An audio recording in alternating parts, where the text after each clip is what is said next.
चलो पूछो, क्वेश्चन कितने हैं? मैम मैंने पेशेंट देखा था।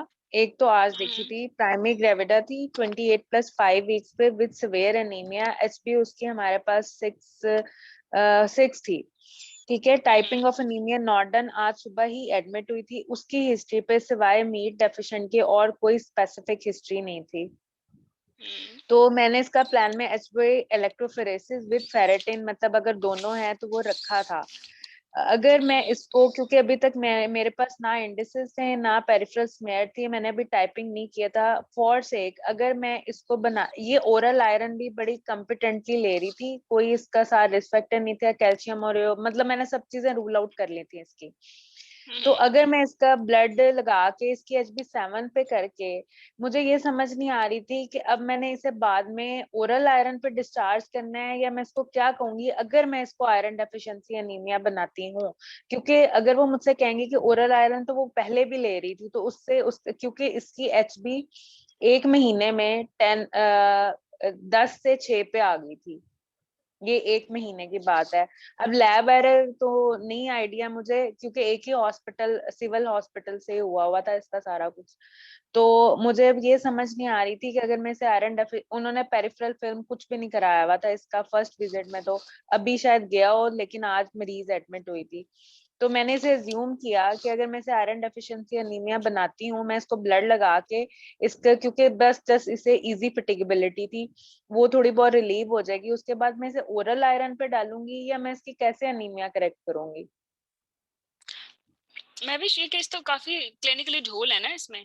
मतलब एक ऐसे पेशेंट जो जिसमें सिम्टम्स सवेयर नहीं है बट एनीमिया सवेयर है विद इन 1 मंथ, है ना, 10 से 6 जी होगी। मैम। हाँ और जी। Without PPH APH. हाँ जी, कुछ भी नहीं था। तो क्लिनिकली आपकी जो डिफरेंशियल एनीमिया के उनमें कोई पॉजिटिव चीज है, या आपने मतलब सबको एक्सक्लूड करके इसको बताया कि एनीमिया है? मैम इसकी कोई स्पेसिफिक हिस्ट्री नहीं थी, मैंने हर चीज, क्रॉनिक डायरिया इलनेस, क्रॉनिक मैल ऑब्जॉर्प्शन, क्रॉनिक मलेरिया, बहुत डिटेल्ड इसकी हिस्ट्री ली, क्योंकि ये एक पेशेंट थी प्राइमरी ग्रेविडा। और मैंने सुना था कि प्राइमरी ग्रेविडा में एनीमिया की कॉज ढूंढनी बहुत जरूरी होती है, हमने उसको मतलब कुछ ना कुछ बनाना होता है। तो मैंने इसकी बहुत डिटेल हिस्ट्री ली थी, मुझे सिवाय वो एक नीड डेफिशिएंट के और वो कुछ नहीं मिला था। और जो उसका सोशियो इकोनॉमिक स्टेटस था वो भी ठीक था, मतलब सही थी, बुरी इतनी बुरी भी नहीं थी। तो आपको क्या करना चाहिए अगर ये पेशेंट प्राइवेटली आपको चेक कराए? सबसे पहले क्या करोगी? मैम इसका पहले तो मैं टाइपिंग ऑफ एनीमिया करूंगी, डिटेल इसके टेस्ट वगैरह सारे कराऊंगी, जो कि नहीं हुए हुए थे अभी। इसकी कॉज, ठीक है। अगर ये पहले प्राइमरी ग्रेविडा में, ये बहुत अजीब बात है कि उसको कोई ब्लीडिंग भी नहीं हो रही, कोई इस तरह की हिस्ट्री भी नहीं आ रही, तो मैं इसका HB इलेक्ट्रोफोरोसिस कराऊंगी, उसके बाद मैं इसको मैनेज करूंगी। हाँ ठीक है, बस आप हिस्ट्री पे सारी चेकलिस्ट लगाएं कि कौन सा एनीमिया है। और पीजी में तो हाँ जी। ऑब्वियसली कोई एचएमबी नहीं है, फाइब्राइड नहीं है, ये चीजें रूल आउट करने के बाद मोस्ट कॉमन न्यूट्रिशनल है, वो पॉजिटिव है, उसके साथ चलो इलेक्ट्रोफोरेसिस भी हो गया, क्योंकि काज नहीं है एनीमिया की ना, जी कुछ मैम। जी। कोई सडन इस तरह हो जाए। तो आपने हिस्ट्री पे जो मतलब रिस्ट्रिक्टर्स बनाए हैं उन्हीं के मुताबिक आपने उसको एग्जामिनेशन पे काउंटर चेक करना है। और एचबी अगर 6 आती है तो एग्जामिनेशन पे फाइंडिंग्स कौन सी होनी चाहिए?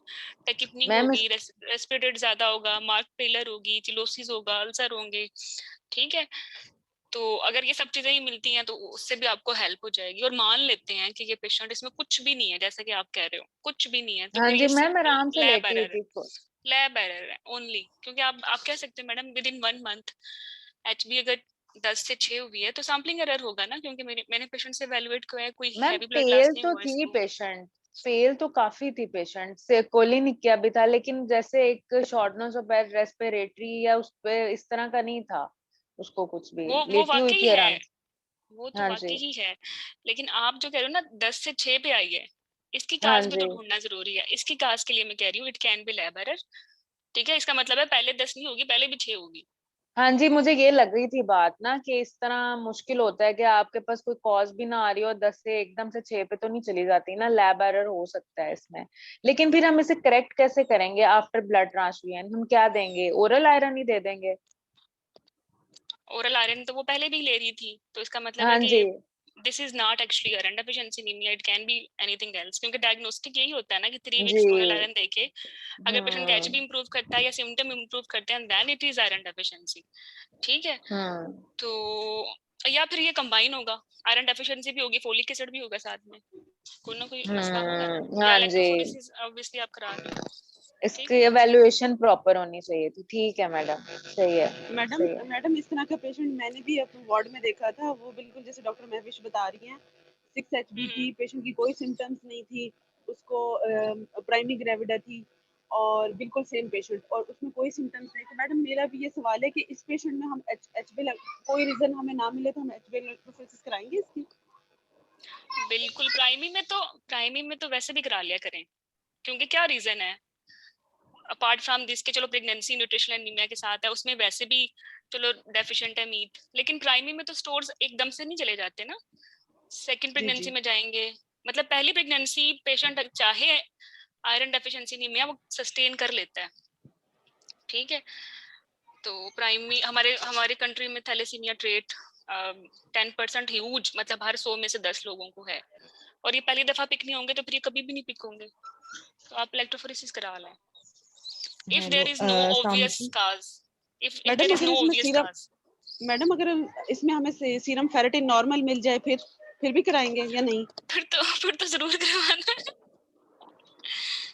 डॉक्टर हेरा, अगर सीरम फेरेटिन भी तो हम करवाएंगे ना एचबी इलेक्ट्रोफोरेसिस के साथ, दोनों चीजें मांगनी है ना हमने, क्योंकि कंबाइंड भी हो सकता है ना इसमें एनीमिया। ठीक है, ये और दूसरा ये अगर रिपीटेड अगर थैलेसीमिया में रिपीटेड ब्लड ट्रांसफ्यूजन ना हो तो फिर फेरेटिन ज्यादा हो सकता है, फिर भी जो कहते हैं ना फेरेटिन ओवरलोड होता है, अगर ट्रांसफ्यूजन ना हुई हो रिपीटेड ट्रांसफ्यूजन, फिर भी फेरेटिन ओवरलोड हो सकता है या नहीं? फेरेटिन ओवरलोड होने की सिर्फ एक रीजन थैलेसीमिया नहीं है, कितनी और रीजंस हैं बताओ जल्दी जल्दी। इन्फेक्शन में हो सकता है फेरेटिन ज्यादा, सीरम एक्यूट फेज रिएक्शन। एक और भी कंडीशन है जो बहुत कॉमन है, जो हमारे केस में भी है आज के, क्रोनिक डिजीजेस, डायबिटीज है, हाइपरटेंशन है, कोई और मींस टीबी है, मलेरिया है। ठीक है, कोई भी क्रोनिक कोई कंडीशन है, चाहे मैलिग्नेंसी है, उसमें भी फेरेटिन ज्यादा हो सकता है। नहीं डॉक्टर हेरा, मैं ये पूछना चाह रही हूँ कि किसी ने मुझे कहा था कि अगर आपकी एमसीएचसी भी नॉर्मल भी आ जाए ना, फिर भी आपने एचबी इलेक्ट्रोफोरेसिस के साथ ये करवाने हैं, आपने सीरम फेरेटिन तो जरूर मांगनी है, फिर भी मांगनी है, क्योंकि कंबाइंड हो सकता है उसमें, अगर एमसीएचसी फॉर एग्जांपल नॉर्मल आ जाए। उससे पहले एक और टेस्ट करवाना है, पेरिफेरल फिल्म। हाँ ठीक है, यकीन करो एमसीवी, एमसीएचसी, ये सारे टेस्ट बिल्कुल फजूल टेस्ट हैं, you can not type anything at these test, कौन बताएगा क्यों नहीं टाइप कर सकते? अच्छा बताओ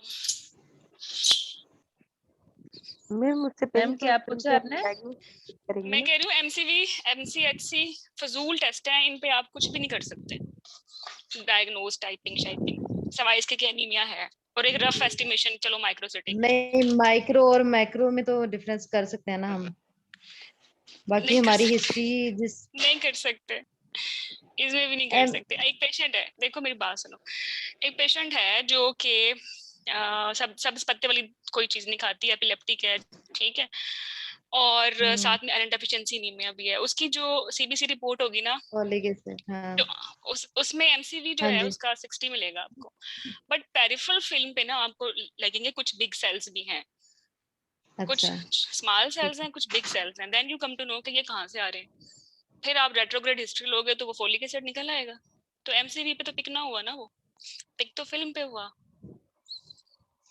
डाइमॉर्फिक पिक्चर आ गई ना फिल्म पे, तो सेंसिटिविटी अच्छी फिल्म की होती है, इंडिसेस की नहीं होती।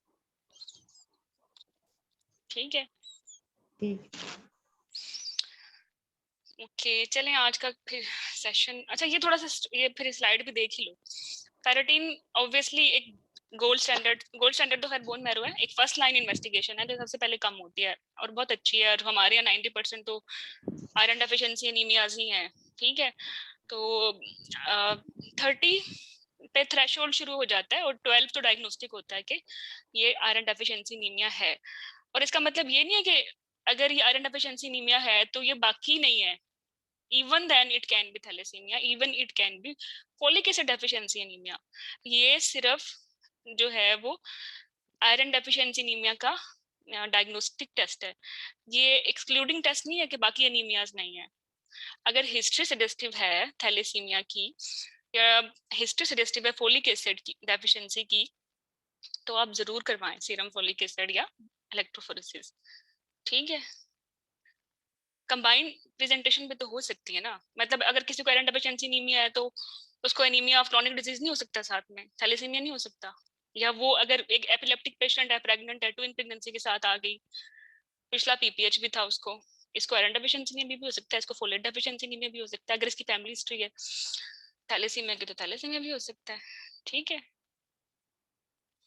वैसे तो ये केस कॉम्प्लिकेटेड हो जाएगा इस तरह हम करेंगे, तो हम बस स्टेप बाय स्टेप करेंगे कि जो फेरेटिन है वो एनीमिया ऑफ आयरन डेफिशिएंसी के लिए सेंसिटिव है, लेकिन ये एक्सक्लूड नहीं करता बाकी एनीमियाज को। If there is anything positive at history, हम उससे रेलेवेंट इन्वेस्टिगेशन भी करवाएंगे। ठीक है, that is our take home message. और बाकी अगर फेरेटिन अगर मोर देन 12 है और एचबी भी अच्छी है, तो इसका मतलब है कि लाइकली आयरन डेफिशिएंसी में एक्सक्लूड हो गया, अभी राइट नो नहीं है। बट अगर जो है शुरू, क्योंकि पहले क्या होता है, फेरेटिन कम होता है ना, फर्स्ट टेस्ट जो होता है वो फेरेटिन ही होता है, तो फेरेटिन कम हो गया बट अपेरेंटली जो एचबी है वो मोर देन 11 है, तो इसका मतलब है स्टोर जो है वो डिप्लीटेड हो गए। मेरी थोड़ी स्पेलिंग एरर है, लेकिन अगर फेरेटिन भी कम है और एचबी भी 11 से कम है तो इसका मतलब ये है कि आयरन डेफिशिएंसी एनीमिया है। ठीक है, और अगर एचबी 11 से कम है बट फेरेटिन जो है वो नॉर्मल है, तो उसका मतलब है हमने बाकी काजेस को एक्सक्लूड करना है। ठीक है, ये जर्नल पैटर्न है, जर्नल पैटर्न लास्ट 4 वाले में मैंने आपको बताया है कि जनरली जो कि most common iron deficiency anaemia है, इसलिए फिर हम एक्सक्लूड करके आयरन डेफिशिएंसी एनीमिया को फिर बाकियों को इन्वेस्टिगेट करते हैं, इसलिए हम फेरेटिन करवा लेते हैं सबसे पहली इन्वेस्टिगेशन। ठीक है, एनीमिया की टाइपिंग बहुत जानलेवा है, इस पे बहुत एफर्ट करनी पड़ेगी, थोड़ा सा अपना जो इसकी फिजियोलॉजी है वो पढ़नी पड़ेगी। टाइपिंग डिफरेंट किस्म की आप लोगों को मैं ऐसे प्रैक्टिस दूंगी, वो करके फिर इंटरप्रेट कीजिएगा, फिर इंशाल्लाह हो जाएगी। ठीक है, और इसकी जो इन्वेस्टिगेशन की इंटरप्रिटेशन है वो भी थोड़ी जानलेवा है, और उसकी जस्टिफिकेशन भी थोड़ी डिफिकल्ट है, लेकिन इम्पॉसिबल नहीं है, यू कैन डू इट। जितने क्लिनिकल सिनेरियोज डिस्कस करोगे उतना अच्छा करोगे।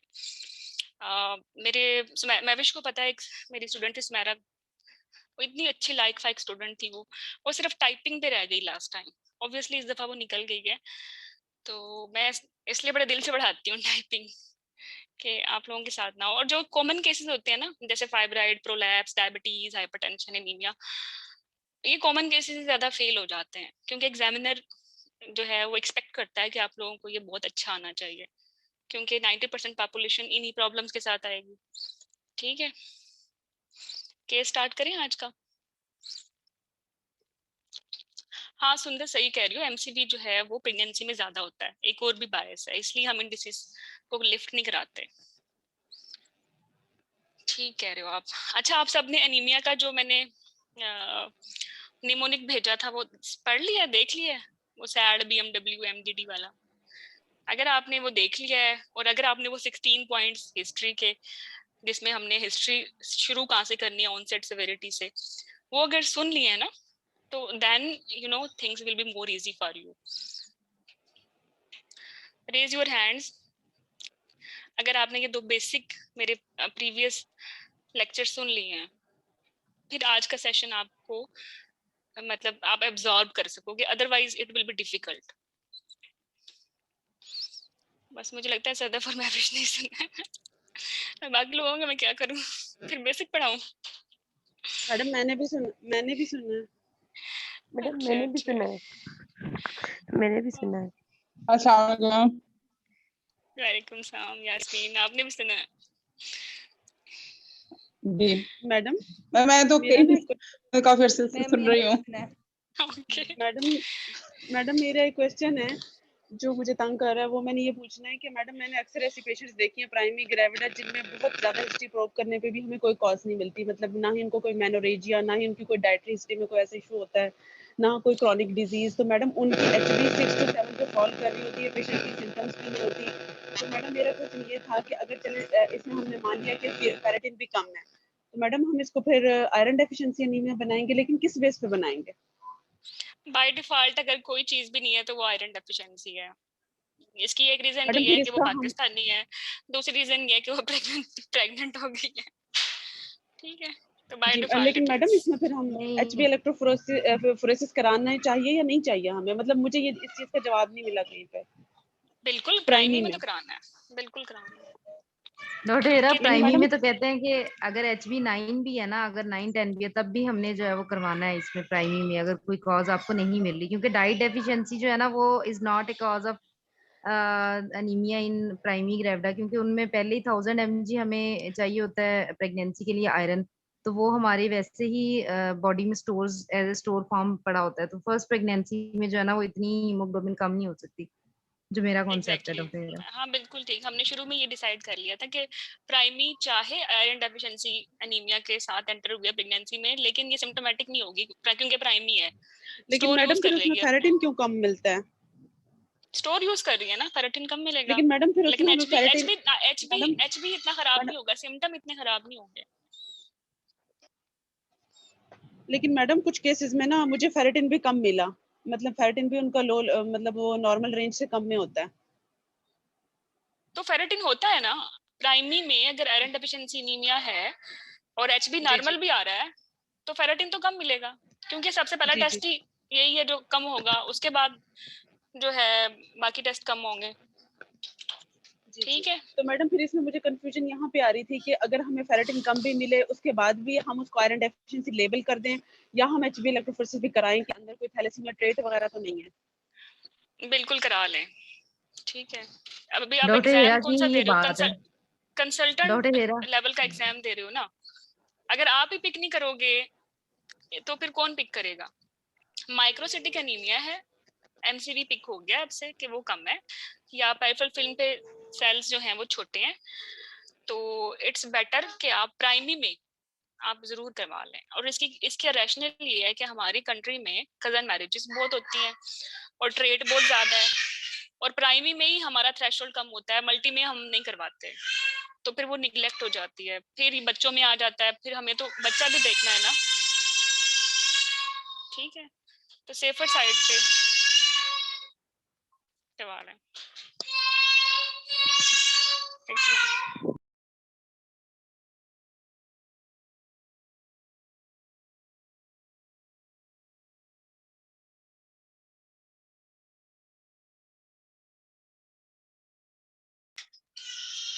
चलें आज का केस स्टार्ट कर लें।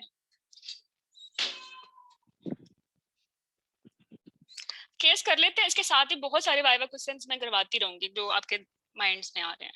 ठीक है, तो कौन है भाई वॉलंटियर जिन्होंने पहले से ही कहा था कि हम एनीमिया प्रेजेंट करेंगे?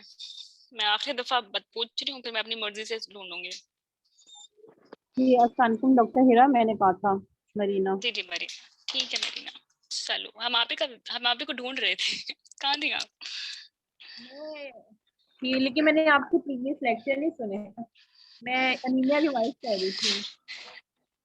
अच्छा फिर तो चलो ठीक है फिर तो ज्यादा टाइट होगा कोई मसला नहीं है, चलो यू हैव 10 मिनट्स। ठीक है, ओके। और इसमें आपने अच्छी सी हिस्ट्री लेनी है, एग्जामिनेशन फाइंडिंग्स मैं आपको बता दूंगी, राइट। फिर उसके बाद आपने अपनी समरी बतानी है, रिस्पेक्टर्स बतानी है, डिफरेंशियल्स बतानी है, इन्वेस्टिगेशंस मांगनी है। ठीक है, चले तो पहले के 10 मिनट्स में 9:58 हो रही हैं, तो ऑब्वियसली 10 तक हिस्ट्री खत्म हो जानी चाहिए। स्टार्ट। अस्सलाम वालेकुम, मेरा नाम डॉक्टर मरीना है, मैं गायनी के शोबे से वाबस्ता हूँ। मैं आपसे कुछ सवालात करूंगी, आपका मुआयना करूंगी, जिसमें छाती का और पेट का मुआयना शामिल होगा। आपको दर्द नहीं होगी, जहाँ पे दर्द होगी आप मुझे बता दीजिएगा। क्या नाम है आपका? मेरा नाम राबिया है। राबिया, आपकी कितनी उम्र है? 22-23 साल है। आ, आपके हस्बैंड का क्या नाम है? नुमान। शादी को कितना अर्सा हुआ है? शादी को 1.5 साल हो गया है। कितने पढ़ी हुई हैं आप? मैट्रिक पेपर दिए थे बस, रिजल्ट। क्या काम करती हैं? घर में होती हूँ। कहाँ की रहने वाली हैं? रावलपिंडी, रावल।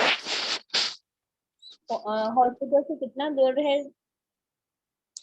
घंटा लग जाता है, और अभी तो आए दिन हड़तालें होती हैं तो 1.5 घंटा। लॉकडाउन होता है तो और उससे भी ज्यादा। कितने बच्चे हैं आपके? ये मेरा पहला बच्चा है। कोई हमल जाया तो नहीं हुआ, ट्यूब में हमल हो गया हो? नहीं, अल्लाह ना करे ट्यूब में हो। आखिरी दफा माहवारी कब आई है आपको? सितंबर का एंड था, 28, 29, 23 ऐसे ही था।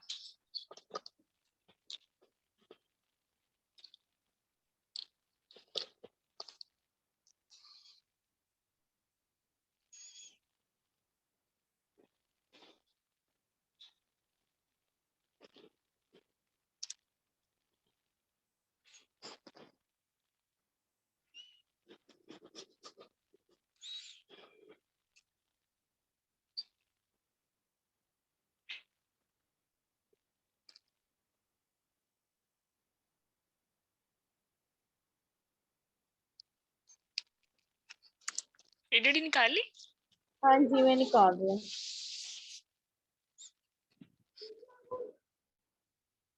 31 + 1 वीक्स। मैं हाथ से निकाल रही थी। अच्छा, ब्लड ग्रुप क्या है आपका? Hello hello. ब्लड ग्रुप याद नहीं है। अच्छा, कहाँ, कौन से हॉस्पिटल में एडमिट हुई है? ये होली फैमिली है।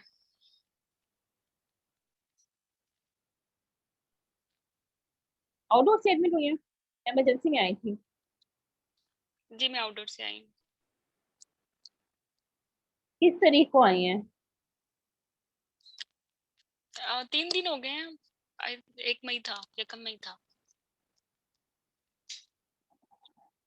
किस मसले से आई हैं आप?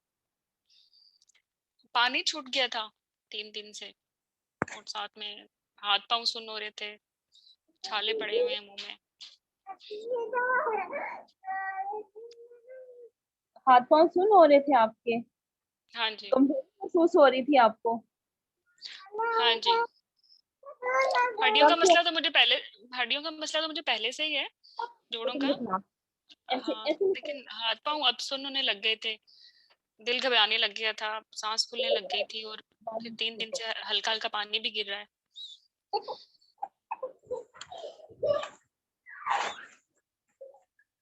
अच्छा अच्छा, ये हमल खुद ब खुद हो गया था आपको? हाँ जी, खुद ब खुद हो गया था। कितने दिन ऊपर हुए थे तो आपने टेस्ट करवाया था? पेशाब का टेस्ट किया था आपने? हाँ जी, पेशाब का टेस्ट किया था, 1 हफ्ता ही ऊपर हुआ था, तो माहवारी कभी मुझे ऐसे लेयर से नहीं आई, मैंने फौरन टेस्ट कर लिया, तो वो टेस्ट पे पॉजिटिव था। अच्छा, उसके बाद आपने अल्ट्रासाउंड करवाया था? हाँ जी, अल्ट्रासाउंड कराया था। अल्ट्रासाउंड के ऊपर उन्होंने एक बच्चा बताया है, और हाँ जी, एक ही बताया। उसके बाद आपने अल्ट्रासाउंड करवाया था? हम तीसरे महीने में उन्होंने अल्ट्रासाउंड किया था। उसके बाद आपने डॉक्टर को चेक करवाया था आपने? हाँ जी, मैंने टेस्ट चेक करवाया था, अल्ट्रासाउंड भी कराया था, शुगर टेस्ट भी कराया था। अच्छा, शुगर आपकी ठीक आई थी, उन्होंने सही बताई थी? हाँ, वो कह रहे थे ठीक है। अच्छा, खून के भी आपको टेस्ट हुए थे, पेशाब के भी टेस्ट हुए थे। वो ठीक थे, उन्होंने ठीक बताए थे? जी सर, तसल्ली थी, बस उल्टी ज्यादा लग रही थी तो फिर उसके लिए उन्होंने दवाई लिख दी थी, वो मैं रोज रात को ले लेती थी 2 गोलियां। फिर शुरू के 3 महीने 4 महीने तो उल्टियां रही थी, फिर वो बाद में ठीक हो गई। अच्छा, आपको पहले 3 महीने में नीचे पानी, गंदा पानी पड़ा हो, खून नहीं, पड़ा हो? 3-4 दिन से मुझे पानी पड़ने लगा है।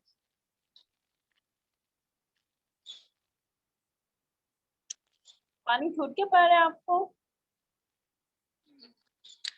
छूट के तो नहीं पड़ रहा, लेकिन कभी पड़ा नहीं है ऐसे जितना अब पड़ रहा है।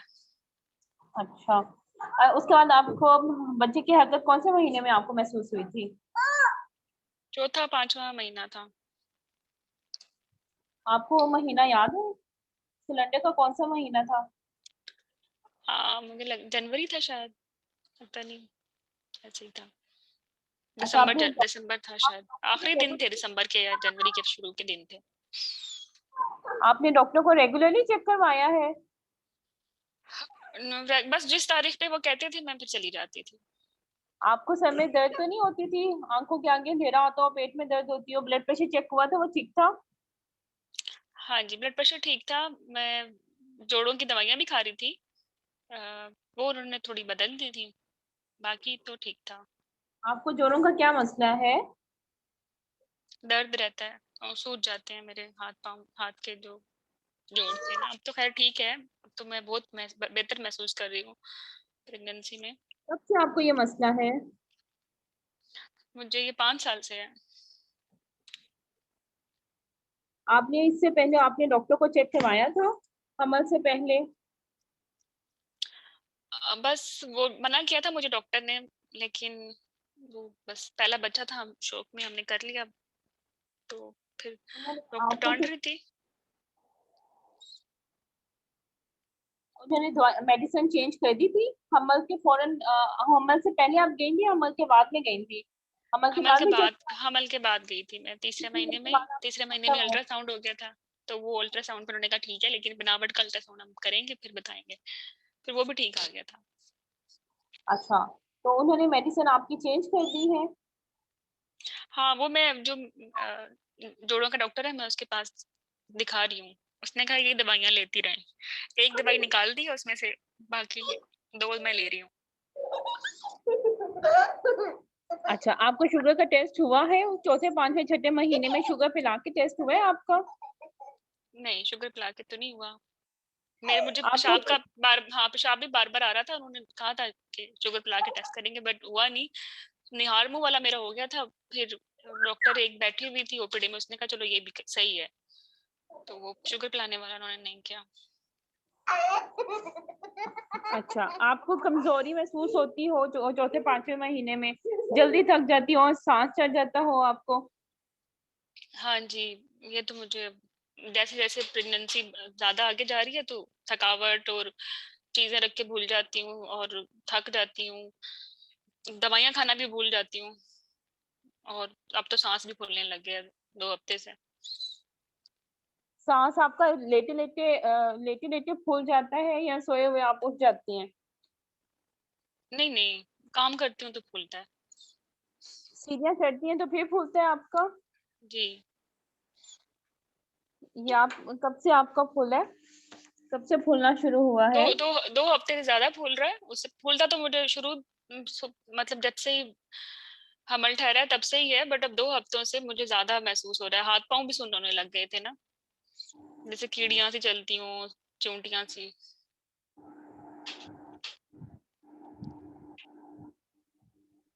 अच्छा, और लेटे लेटे सोए हुए आपको सांस फूलता हो, उठ के बैठ जाती हो, ठीक हो जाता हो? नहीं नहीं नहीं, ऐसा कोई मसला नहीं था। खांसी दिल का, खांसी है हाँ आपको? दिल का जो है वो मेरा हुआ था, मेरी इको ठीक आई थी। खांसी खांसी हो, बुखार हो आपको? नहीं, खांसी भी नहीं है, बुखार भी नहीं है। कब पेशाब बस का नजला मात्रा? खांसी जुकाम हो जाता है, तो बुखार अल्हम्दुलिल्लाह नहीं हुआ। अच्छा, और आपको कहीं किसी खून तो नहीं आता, बलगम में खून आता हो? जी नहीं। उसमें आपकी खांसी उसमें बहाने के रास्ते खून आता हो, या माहवारी में ज्यादा खून आता हो आपको? माहवारी में ज्यादा खून आता था। कितने दिन माहवारी आती है आपको? 5-6 दिन। कितने पैड भरती हैं आप दिन के? 2-3 वो पूरे भरे हुए होते थे। पहले कितने दिन आपको माहवारी आती थी? 5-6 दिन ही आती है। आपको लोथड़े भी आते हैं, खून के लोथड़े आते हैं? कभी कभार आ जाते थे, फिर वो गोलियां खाती थी शुरू में 5 दिन के लिए, फिर ठीक हो जाते थे। उसे एक कैप्सूल था रेड कलर का और एक मोटी सी गोली थी। कब से ये ले रही हैं आप? जब ज्यादा आती है माहवारी तब ले लेती हूँ, जब नहीं आती तब नहीं लेती, या कभी कभी यूं करती हूँ 2-3 दिन के लिए ले लेती हूँ जब ज्यादा खून आता है। कितने महीने से ले रही हैं आप? ये भी मुझे कोई हो गए हैं 5-6 साल। जब से आपको जोड़ों का मसला है तब से आपको ये मसला है? हाँ आप कह सकती हैं, महामारी का मसला आपको पतले पहाने या कब्ज तो नहीं रहती? नहीं। आपको ताकत की गोलियां दी हैं वो आप बाकायदगी से इस्तेमाल कर रही हैं?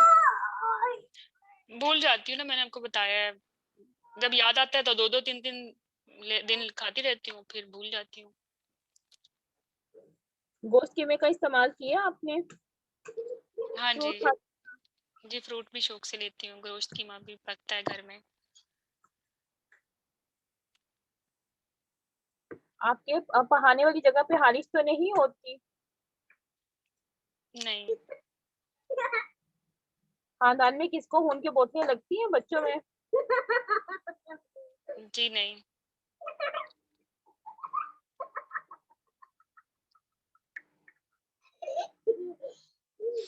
आपको कभी बुखार के साथ कभी हो या कभी जिगर का मसला हो, कि कोई नहीं बीमारी तो नहीं हुई आपको? जी नहीं।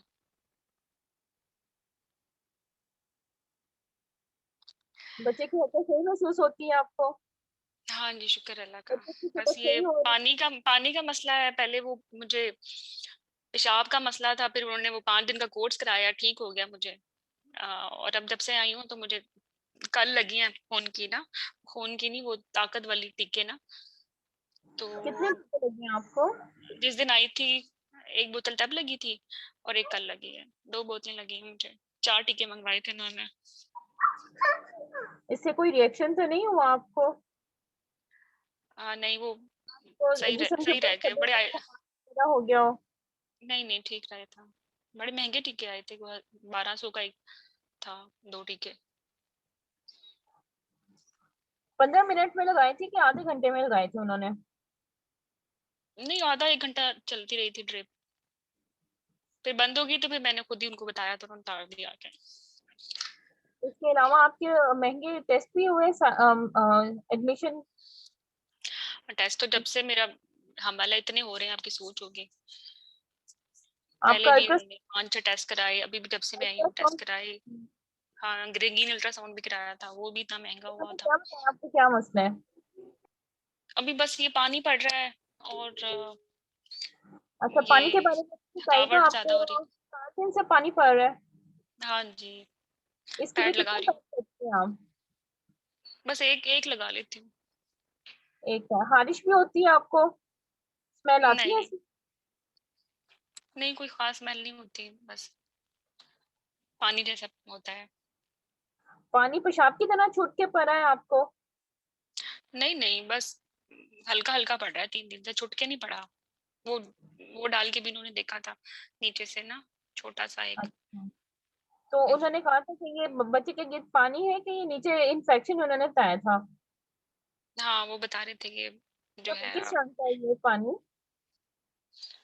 पानी जैसा पानी है। और एंटीबायोटिक दी है उन्होंने आपको? गोलियां खाने को दी है कि अंदर रखने को दी है?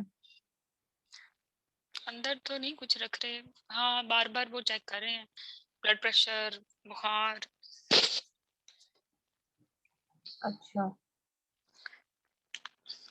मरीना, आपको time is over, time over. ठीक है, तो लेकिन फिर भी तसल्ली आपकी हो जाए, ये एक्स्ट्रा मिनट्स हैं आपके, क्या पूछना चाहेंगी, क्या रूल आउट करना चाहेंगी?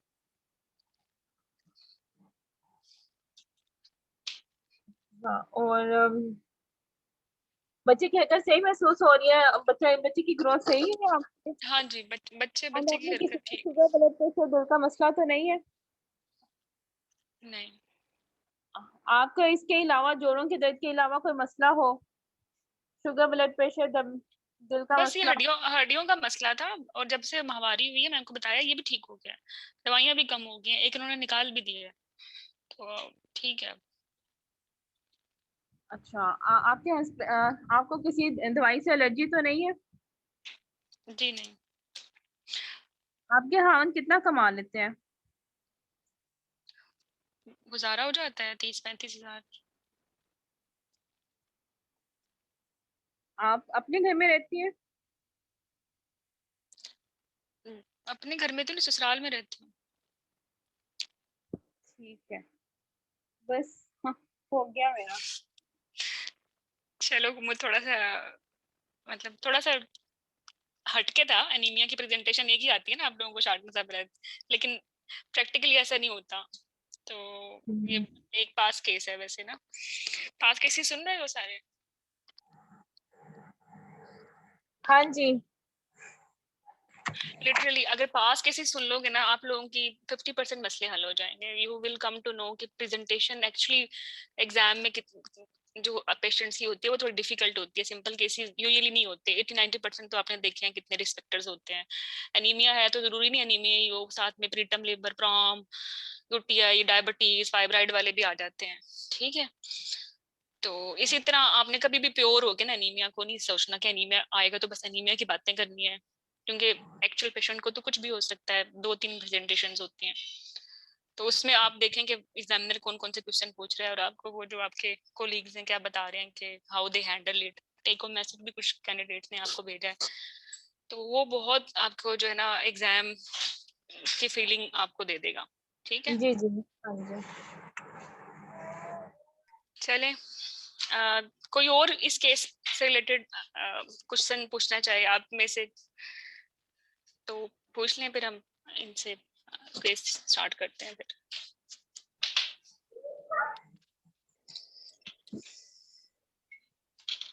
पाइका से रिलेटेड क्वेश्चन नहीं करना चाहिए था? करना चाहिए था। मैम और आपने ब्लड ट्रांसफ्यूजन का नहीं बोला? पूछा हाँ कभी बोला तो नहीं, हॉस्पिटलाइज हो हाँ गया, पूछ कभी सकते ब्लड थे, लगाओ। ठीक है। मतलब एनीमिया के क्वेश्चंस जो हमने कहा हुआ है कि ये एक चेकलिस्ट है, उसमें से कुछ चीजें मिसिंग थी ना, तो उनमें पाइका भी आ गया, एक्सेसिव टी या इनहिबिटर्स आ गए, ठीक है। और डाइटरी नहीं पूछा, डाइट डाइटरी, का नहीं पूछा। Sanitary issues, water boil use करती है नहीं करती, और वर्म्स का डॉक्टर हिरा, वर्म्स हाँ, passage of worms in the stool और बेयर फुटेड। टीचिंग का पूछा।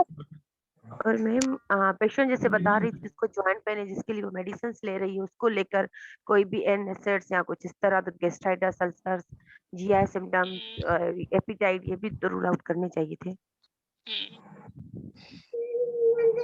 और कुछ अगर हम वही निमोनिक लगाएं, सैड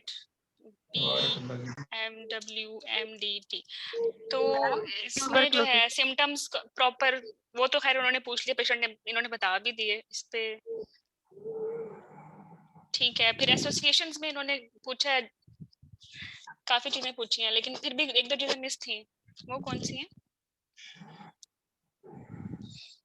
मैम आपने जॉइंट पेन में बताइए, अल्सर्स बताए थे, तो एसएलई को भी रूल आउट करना चाहिए था। क्रॉनिक डिजीजेस सारी नहीं पूछी, ट्यूबरकुलोसिस, थायराइड नहीं पूछा इन्होंने।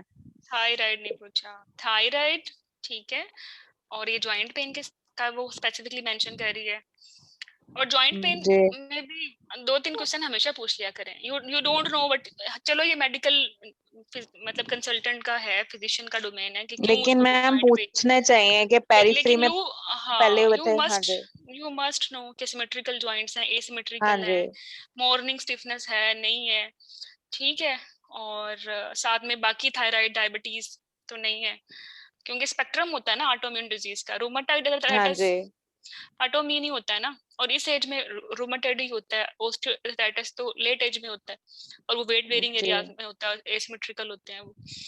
तो हमारे पास लाइकली कौन से आते हैं? हमारे पास रूमेटॉइड आर्थराइटिस वाले ही आते हैं। और मैं इस केस को कॉम्प्लिकेट नहीं करूंगी, रूमाटाइड अर्थराइटिस पढ़ाने के चक्कर में आपको, क्योंकि ये वैसे भी मेडिकल स्पेशलिस्ट की डोमेन है, हम बस मैनेजमेंट में इन्वॉल्व कर लेंगे एमडीडी वालों को और वो जाने, बट हमें वही मस्ट हो कि इस डिजीज का एनीमिया पे क्या इम्पैक्ट है। और मैम प्री प्रोम को एलैबोरेट नहीं किया, प्री मतलब प्रॉम को आपको तो सारे बिल्कुल एलैबोरेट नहीं किया, वो उसके ऑब्वियसली एक नया केस है ये, आज के केस में एनीमिया ही हम आप लोगों ने सोचा था, तो प्रॉम की तरफ जहन नहीं गया होगा और यही एग्जाम में गलती करते हो, हाँ बिकॉज व्हेन जी पेशेंट से कि शॉर्टनेस अब रहता है और साथ में पेल है और आयरन लग गया है, तो आप बाकी चीजों को रूल आउट नहीं करते। जितनी इम्पोर्टेंस आपने एनीमिया को देनी है उतनी ही इम्पोर्टेंस प्रॉम को देनी है, ठीक है। मोड ऑफ डिलीवरी क्या मैनेजमेंट करनी है, टीपे चार्टिंग करनी है, ठीक है, ये सब चीजें। और प्रॉम है या कोई यूटीआई भी है, ये ना हो कि हाँ जी यूरिन नहीं हो, कोई लॉन्ग डिजीज है तो it can be even fistula. तो बहुत सारी चीजें हैं जो कि एक स्मार्ट कैंडिडेट जल्दी जल्दी पूछेगा, अगर इस चक्कर में उसकी सोशल इकोनॉमिकल इश्यूज और फैमिली कुछ और कंडीशंस, जो एलर्जीज ड्रग रिएक्शंस रह भी जाएं तो इट्स ओके, ठीक है। जो 12 मिनट आपके हैं वो आपने अपनी हिस्ट्री को 2 फेजेस में डिवाइड करना है। सबसे पहला तो फेज ये है कि इसको एनीमिया है क्यों, और अगर यहाँ तक पहुंच गए हो तो फिर जो है अब तक उसकी क्या ट्रीटमेंट हो चुकी है और व्हाट शी वांट। टैग मिलेगा, tag.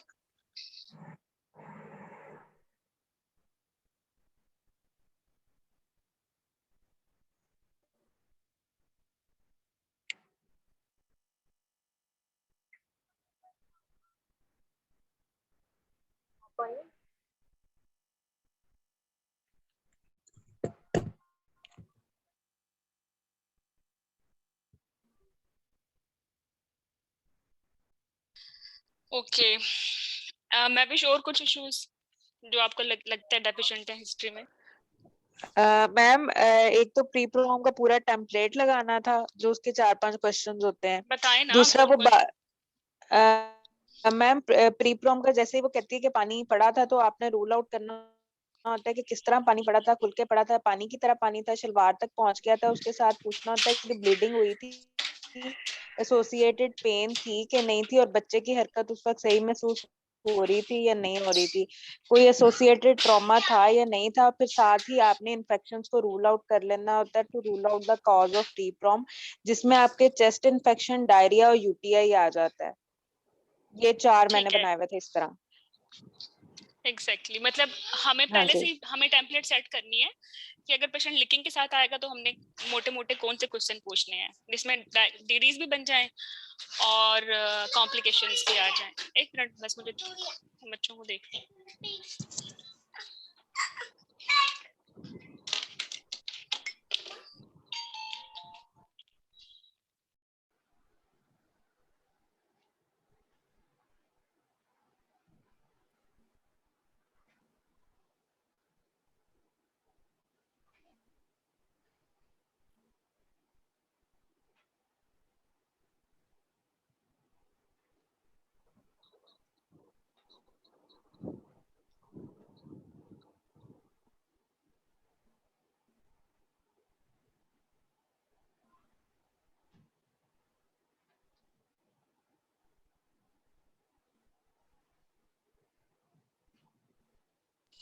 Okay I am back.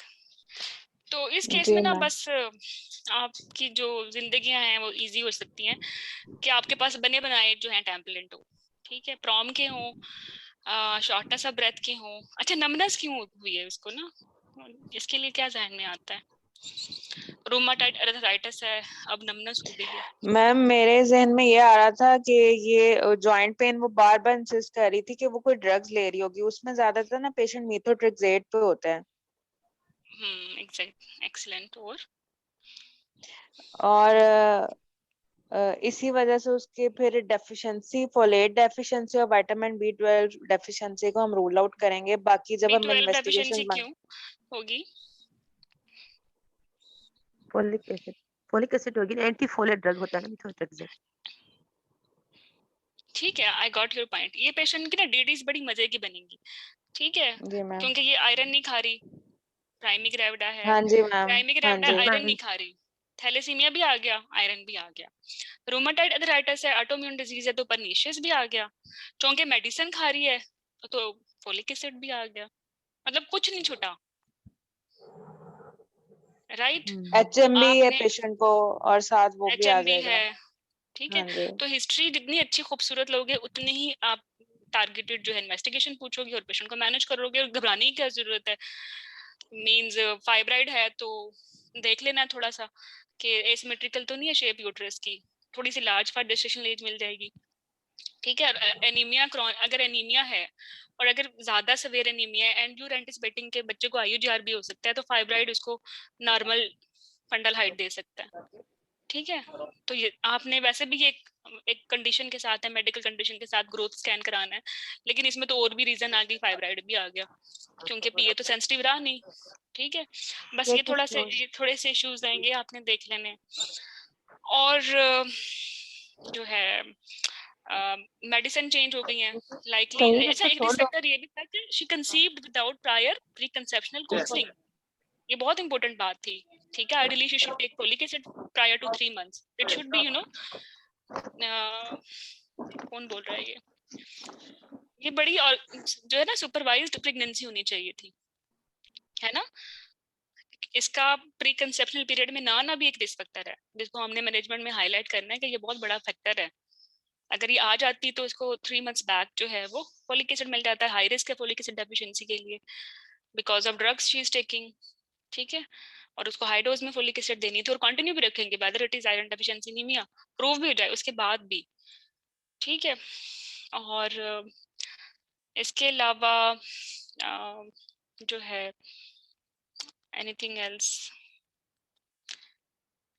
अच्छा बस इसके लिए जो नमनेस है, ये स्पेसिफिक फीचर नहीं है वैसे ना, ये सारे एनीमियाज में हो सकता है नमनेस ना, बट अगर फोलिक एसिड डेफिशिएंसी एनीमिया तो कैसी नमनेस होती है इसकी, क्या बोलते हैं उसको?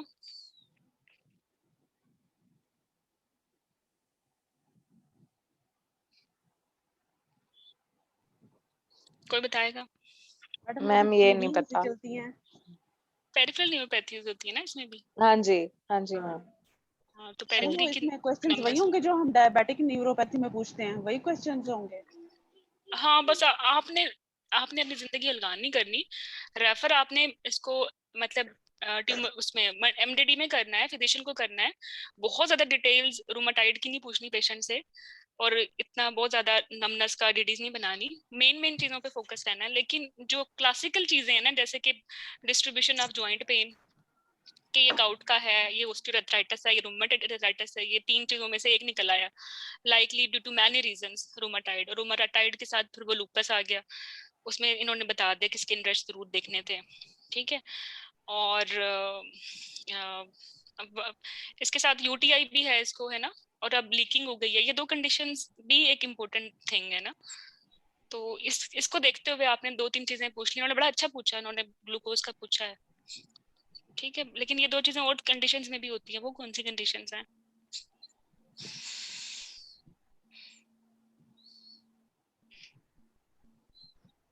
मैम रिपीट करें, क्या पूछा आपने? UTI लीकिंग का पैटर्न जो है अपार्ट फ्रॉम डायबिटीज और किधर मिलता है हमें?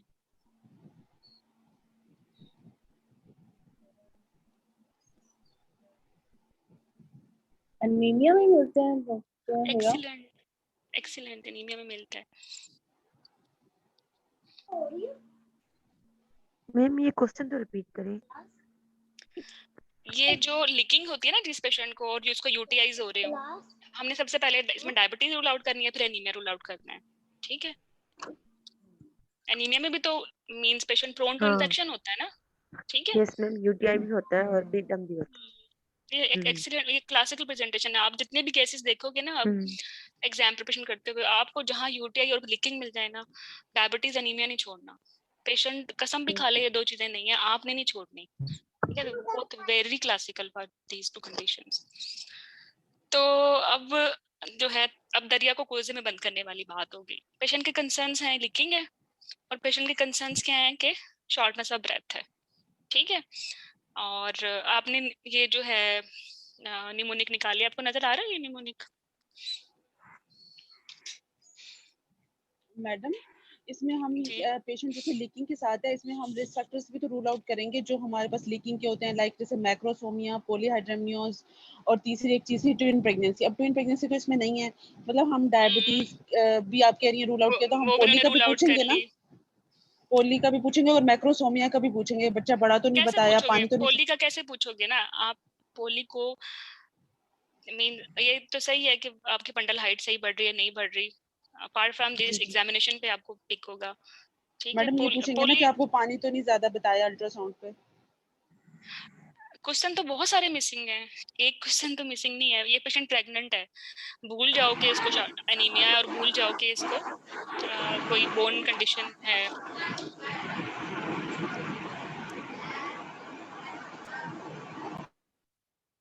ठीक है, लेकिन फिर भी आपने टॉर्च का पूछना है, ठीक है, मॉर्निंग सिकनेस का पूछना है, नॉर्मली स्कैन का पूछना है, फंडल हाइट ग्रोथ सही कुछ सब कुछ चल रहा है वो उसका पूछना है, ग्रोथ स्कैन्स हो रहे हैं उसका पूछना है। ठीक है, और सेकंड ट्राइमेस्टर में ये 3 कंडीशंस है, एनीमिया, डायबिटीज, हाइपरटेंशन, और मैं इसमें थायराइड भी ऐड करती हूँ। इन तीनों का पूछना है।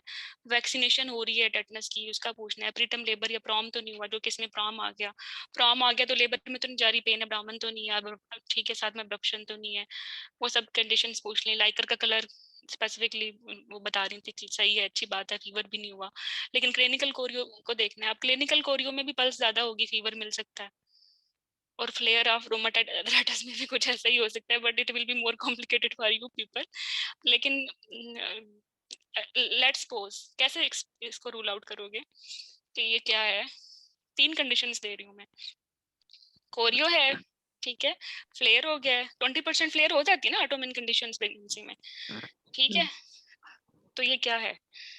What is this? How you will differentiate? Ma'am Korea में उसका टेम्परेचर होगा, पल्स रेट हाई होगी, बेबी का जो फीटल हार्ट रेट है that will be more than 160, uterine देखो टेंडरनेस। फिटल सिमिलर कंडीशंस कौन सी होंगी फ्लेयर में? फिटल हार्ट रेट दोनों में ज्यादा हो सकता है, फीवर हो सकता है ना, माँ को फीवर है तो बच्चों को भी फीवर, वो तो नॉन स्पेसिफिक है। बट सिमिलर सिचुएशंस फ्लेयर में भी और कोरियो में भी, क्योंकि लेकिन के साथ पेशेंट आई है, कोरियो रूल आउट नहीं करेंगे तो किलिंग है ना। क्योंकि अगर कोरियो नहीं है 31 वीक्स पे या 7 मंथ बनता है इसका, 35 ये गलत लिखा हुआ सॉरी, तो आपने इसको कंटिन्यू करना, वरना आपने कोरियो में टर्मिनेट करना है, राइट। ये तो बहुत इंपॉर्टेंट सिचुएशन है। तो सिमिलर कंडीशंस में फीवर हो गया, टैकीकार्डिया हो गया, ठीक है। सिमिलर कंडीशन में even TLC can be more, TLC, ठीक राइट। है।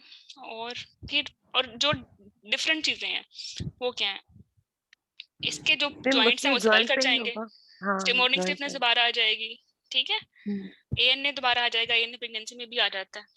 बट अगर ये कोरियो है तो इसमें स्पेसिफिक लोकलाइज्ड टेंडरनेस मिलेगी, कलर चेंज हो जाएगा, ठीक है, और पेशेंट लेबर में जाएगी, प्रीटर्म लेबर स्टार्ट हो जाएगी। कोरियो का मतलब ये है कि अब उसने यूट्रस में उसको आउट करना है बच्चे को, ठीक है। तो यूट्राइन टेंडरनेस ये इसमें बहुत इंपॉर्टेंट है, और कलर जो है उसका, ओके। तो रिस्क फैक्टर्स लिख लेते हैं, फिर उसके मुताबिक it will be easier for Marina to ask investigation, ठीक है। एग्जामिनेशन पे मैं पेशेंट मार्केटली पेल है, नॉर्मल पेशेंट का जो है वो बीएमआई या रेस्पिरेटरी रेट इसका 19 है, that is significant, test however clear. और बाकी जो भी आप स्पेसिफिक एग्जामिनेशन बोलते हो एनीमिया का, वो वैसे ही बोलना है। मैं विश बताओ कैसे बोलते हैं एनीमिया का स्पेसिफिक एग्जामिनेशन? एग्जामिनेशन तो सब पेशेंट का बोलना होता है ना जीपी, बट अगर आपको मिल जाए कि ये एनीमिया तो फिर कैसे बोलना है? हाँ जी और अगर मैम, आपको इसके मिल जाए, नहीं, अगर आपको मिल जाए कि इसको कोई बोन प्रॉब्लम भी है, तब कैसे बोलना है? मैम मुझे सॉरी क्वेश्चन समझ नहीं आया, आप अनीमिया का स्पेसिफिक पूछ रही हैं? इस पेशेंट का स्पेसिफिक एग्जामिनेशन क्या देखना चाहोगे? इस पेशेंट का सबसे पहले हम हैंड से स्टार्ट करेंगे, जिसमें हम सबसे पहले पैलेट देखेंगे, कॉलिनिकिया देखेंगे, ठीक है। और फिर उसके बाद हम आईज में पैलेट देखेंगे, जॉन्डिस देखेंगे, माउथ में चिलियोसिस देखेंगे, अल्सर्स देखेंगे, और उसके बाद हम एडीमा जरूर देखेंगे। एनीमिक है पेशेंट, प्री प्रॉम का पेशेंट है, हम एग्जामिनर से पीएस भी मांगेंगे, उसका पैड चेक करेंगे, पैड लाजमी चेक करेंगे क्योंकि कोई मसला है कि नहीं है। और मैम जॉइंट्स एग्जामिनेशन का स्वेलन तो नहीं है, और हाँ जी इसमें रिमेटॉइड आर्थराइटिस का पेशेंट है तो हम उसके हैंड्स में ना वो हर्बेंस नोड्स जो होते हैं वो जरूर देखेंगे। यार वो छोड़ दो, वो बहुत स्पेसिफिक है। हम जी मैम। ऑपोजिशन है, हम मेडिकल स्पेशलिस्ट नहीं है। और वो नोड्स तो हैं, वो यूरिक एसिड क्रिस्टल्स में भी होते हैं, गाउट में भी होते हैं, जी ठीक है, जी टॉफी भी मैम। होती है, और वो ऑस्टियोआर्थराइटिस में भी होती है। फिर कैसे जी करोगे मैम। डिस्क्रिमिनेट, फंस जाओगे। बट बहुत जनरल रहना है, ठीक है। ठीक है देखो मैम। कोई भी मेडिकल डिसऑर्डर आ जाए जो हमें नहीं भी आता ना, बट हमने कैसे, जी हाई रिस्क प्रेगनेंसी है and I will deal it with medical specialist जिसकी डोमेन बनती है। इसमें ये इसकी डोमेन मेडिकल स्पेशलिस्ट नहीं बनती, इसकी डोमेन बनती है रूमेटोलॉजिस्ट। हाँ जी मैम। अच्छा, what is the difference between rheumatologist and orthopaedic person? Ma'am rheumatologist तो जॉइंट्स को ऑटो देखो, होते हैं वो जॉइंट्स को तो देखेंगे मैम। ऑटोइम्यून हाँ जी डिजीजेस को भी देखते हैं, जॉइंट्स को देखते हैं। हाँ जी। ऑर्थोपेडिक तो वो तो हाँ ऑर्थोपेडिक हाँ, अलग हो गया ना, ऑर्थोपेडिक सर्जरी है और ये जो है ये सर्जरी है। हाँ मेडिसिन है, रोमेटोलॉजी मेडिसिन है। मेजर डिफरेंस बस यही है, ठीक है।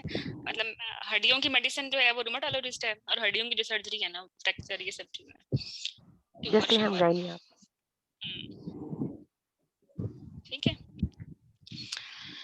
चलो, तो हाई रिस्क प्रेगनेंसी है, बस वो इन्वॉल्व कर लें। अगर आपको रूमेटॉइड के बारे में कुछ भी नहीं आता, बट आपको ये पता है कि ये पेशेंट, इसमें फ्लेयर हो सकता है, इसमें बच्चे को आईयूडीआर हो सकता है, पेटम लेबर हो सकती है, प्रीक्लेम्शिया हो सकता है, ठीक है। तो प्रेगनेंसी रिलेटेड चीजें हमने देखनी है। और मोड ऑफ डिलीवरी, लंबर और फ्लैंक बोन्स आ गई तो फिर एनवीडी कैन बी रिस्की, तो प्रॉपर इसकी असेसमेंट करानी है कि फ्लेयर में तो नहीं है, ठीक है। और मिसमैनेज कोई राइटस तो नहीं है कि हमें at a time of delivery problem हो, फिर भी हम थ्रेशोल्ड कम रख लेंगे, ठीक है। बट बेसिक जो पॉइंट है हमारा वो ये है कि प्रेगनेंसी को कैसे मॉनिटर करना है, कितनी है इसके क्लोज फॉलो अप कराने हैं, बच्चे सॉरी की फॉर मॉनिटरिंग कैसे इंटरप्शन करनी डॉक्टर है। हिरा। जी जी, मैंने कहना तो आवाज नहीं आई मुझे आप। है वो तो प्रेगनेंसी नहीं आता, रूमेटॉइड आर्थराइटिस। रूमेटॉइड हमारे पास आएगा ही रूमेटाइटिस, हमारे पास ये बाकी चीजें नहीं आने वाली। यस मैम, यही ऑस्टियोआर्थराइटिस तो मैं कह रही हूँ, लेकिन उसका फ्लेयर तो प्रेगनेंसी में नहीं आता, होता है, क्यों नहीं पोस्टनेटल होता। पीरियड में आता है। देखो आई वो अज्यूम कि ऑटोइम्यून कंडीशंस बेहतर हो जाती हैं, इस पेशेंट की बेहतर हो गई हैं, she yes told ma'am, us, but still there मेरी इज भी 20% रिमिशन हो रिस्क। गई है, मेरी भी अच्छा रिमिशन है आजकल। मी अच्छा टू। राविया, आपको भी आ रहे हैं? Yes ma'am. How many kids you have? I have 2 kids now. I'm on 28 weeks. Again at 28? after after 6 years, after 6 years I conceived. चलो यार, फिर तो आप ही पेशेंट हो। Tell us how patient feels in pregnancy with RA. Ma'am start में problem हुई थी बिकॉज मैं सल्फासेलाजिन ले रही थी, स्लेजोडिन। मैं मीथोन अच्छा नहीं ले रही थी, स्टेरॉइड्स ले रही थी जो मैंने छोड़ दी थी। डॉक्टर ने कहा था नहीं छोड़ने, लेकिन मैंने छोड़ दी थी। लेकिन मैं स्लेजोडीन से ना ओडी में मैं ठीक थी।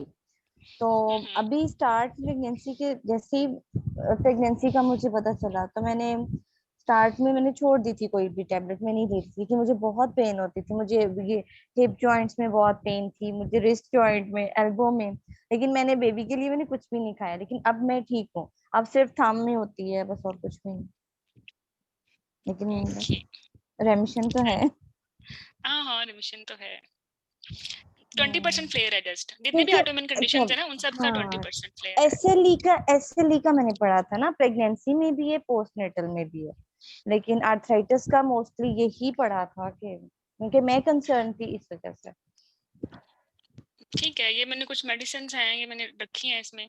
सेफ में एंटी मलेरियल भी है, सल्फासेलाजिन भी है, ठीक है। स्टेरॉइड भी लो डोज में दे सकते हैं।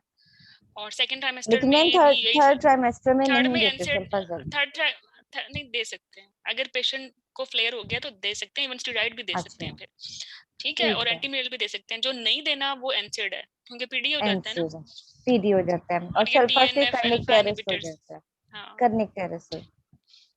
ठीक है।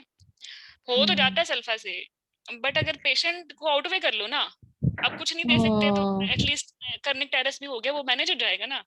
यस मैम, न्यूट्रलिस्ट को इन्वॉल्व कर लिया है, प्रायोरिटी फोटोथेरेपी, पेशेंट है। सेन ट्रांसफ्यूजन व्हाटएवर, बट आपको तो प्रॉब्लम नहीं होने देंगे ना। यस अगर मैम। फ्लेयर हो गया तो फिर you will be at more risk for preeclampsia, you know, treatment तो के लिए मैम बड़ी लो आपने बट आपने 20% बताया ना रियोमेटाइड में हाँ फ्लेयर होता है। ओके। 20%, और वो उनको होता है जो डिफॉल्टर होते हैं, लोगों को मेडिसिन छोड़ देते हैं। ठीक है, मैं भी डिफॉल्टर हूँ। हाँ तो आप अल्लाह ना करे आपको लेकिन अब चलिए जाओ तुम अपने फिजिशियन के पास, रूमेटोलॉजिस्ट के पास, ठीक है। Yes ma'am. ठीक हो गया, तो चलो इसको हम करते हैं। यार ये पीपीटी बड़ी फजूल हो गई है, मैं इसको दोबारा रिफ्रेश करती हूँ। चले आप इस पेशेंट की इन्वेस्टिगेशन पूछना शुरू करें Marina. Madam, kindly give me the blood group RH factor. O positive. Madam, kindly give me the complete blood count with date, pre-transfusion. Pre transfusion क्यों? यहाँ तो अब ऐसे तो ना कहो, इसको आयरन लगा है। Pre-iron injectables. नहीं नहीं, अब फंस गई अब फंस गई हो, बताओ क्यों फंसी हो?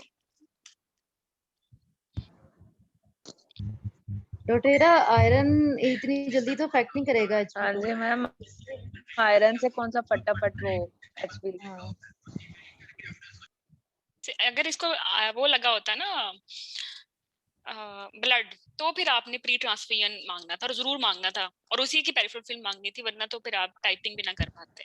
ठीक है, लेकिन अगर आईवी आयरन लगा है तो it will take time, you know, to affect ferritin, और at least it will take 6 to 7 days।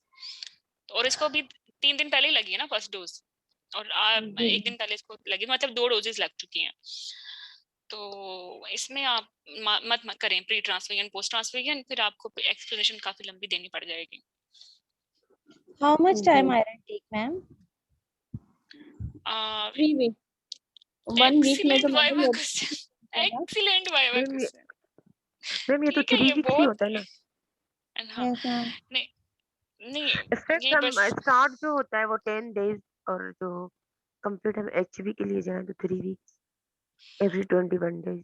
कौन तो मैडम 3 to 4 days में बन जाते हैं, लेकिन प्रॉपर हीमोग्लोबिन तो 3 weeks में बनते हैं। ठीक है, और कोई ओपिनियन? आयरन, ओरल आयरन से या आईवी आयरन से 0.8 ग्राम पर वीक बढ़ती है, पर 3 वीक बढ़ती है।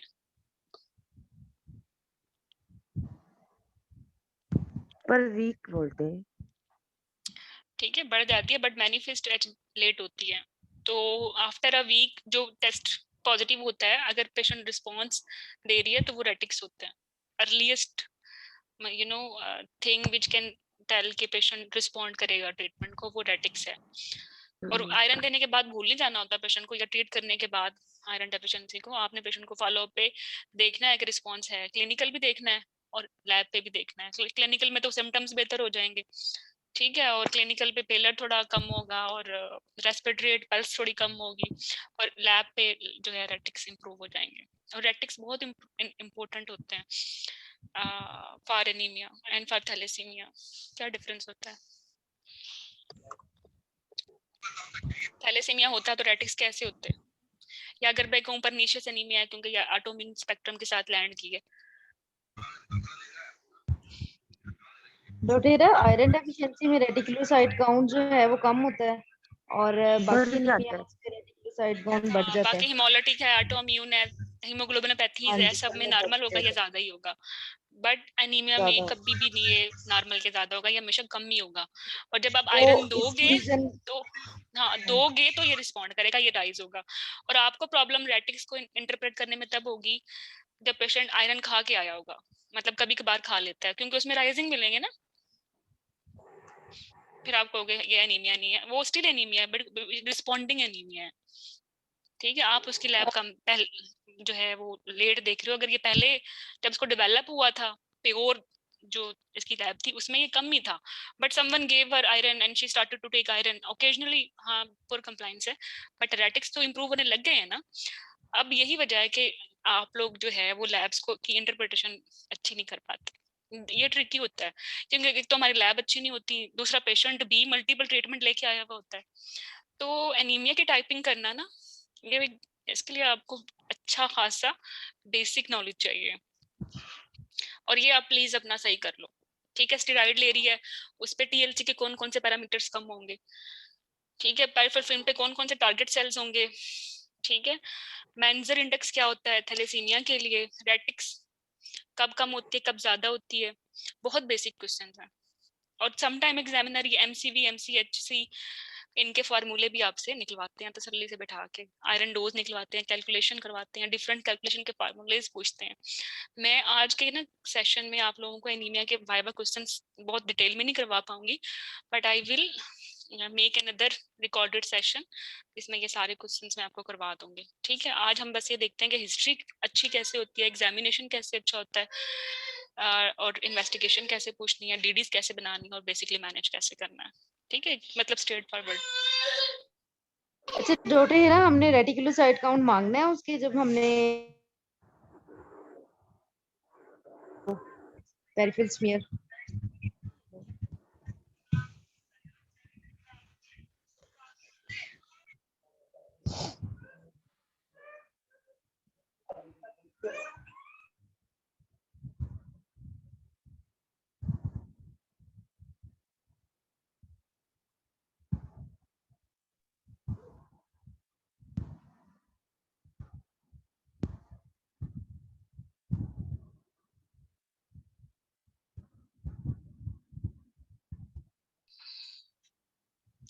सॉरी बच्चे मेरे बड़े डिस्टर्ब हो रहे हैं।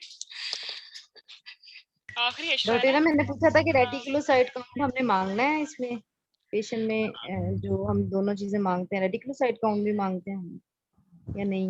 रूटीनली बिल्कुल मांगना है। What does it mean by peripheral film? Retics इसका पार्ट है, विद रेटिक्स मांगना है, ठीक है। और इस केस में तो गुनाह कबीरा है अगर रेटिक्स नहीं मांगते। You can not type. इस पेशेंट की टाइपिंग बहुत इंपॉर्टेंट है क्योंकि इतने सारे डिफरेंसेस फैक्टर्स है बहुत ना, हम ज्यादा। टाइपिंग प्रॉपर नहीं कर पाएंगे, तो इसलिए हमें इसका एमसीवी भी सही करवाना है और पेरिफेरल फिल्म भी चाहिए।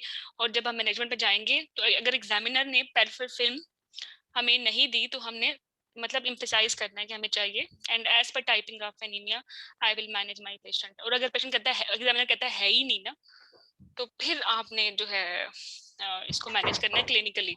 अब क्लिनिकली तो ये पेशेंट आपको लग रहा है ना कि आयरन डेफिशिएंसी के साथ है, क्योंकि आल्दो उन्होंने पूछा नहीं कंसेग्नस मैरिज है, वो भी पूछना चाहिए था इन्होंने, मतलब बायोडाटा बड़ा हेपेटाइट सा पूछा है। तो कंसेग्नस मैरिज नहीं है, फैमिली हिस्ट्री नहीं है, पेशेंट एचएमपी के साथ ही अंडर रूविया प्रेगनेंसी में, और जो अरोमाटाइटिस है वो रेमिशन फेज में है, और मेडिसिन भी चेंज हो गई है, तो लेस लाइकली है कि ये कुछ और हो।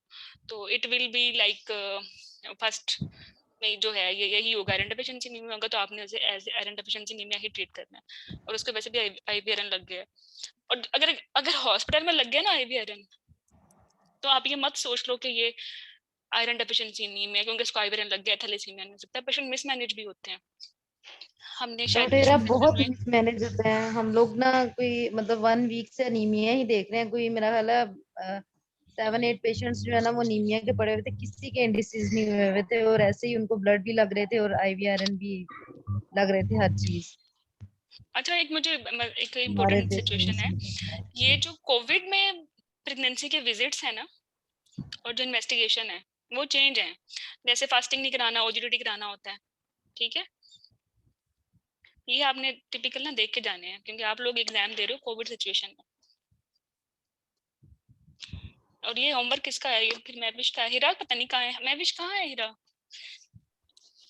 मैम असल में ना उसकी सिस्टर की मदर इन लॉ की ड्यू टू कोविड ना डेथ हो गई है, ओहो तो हाँ जी वो ना उधर थोड़ा सा बिजी है।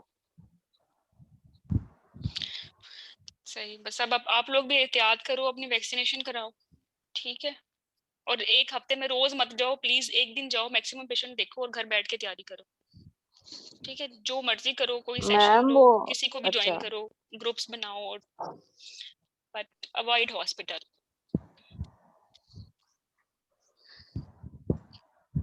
तो महविश फिर आप ही कर लो, कौन सी इन्वेस्टिगेशन अल्टरनेटिव मतलब है इन कोविड सिचुएशन? जी मैम। चेंज हो गया ना पैटर्न सारा।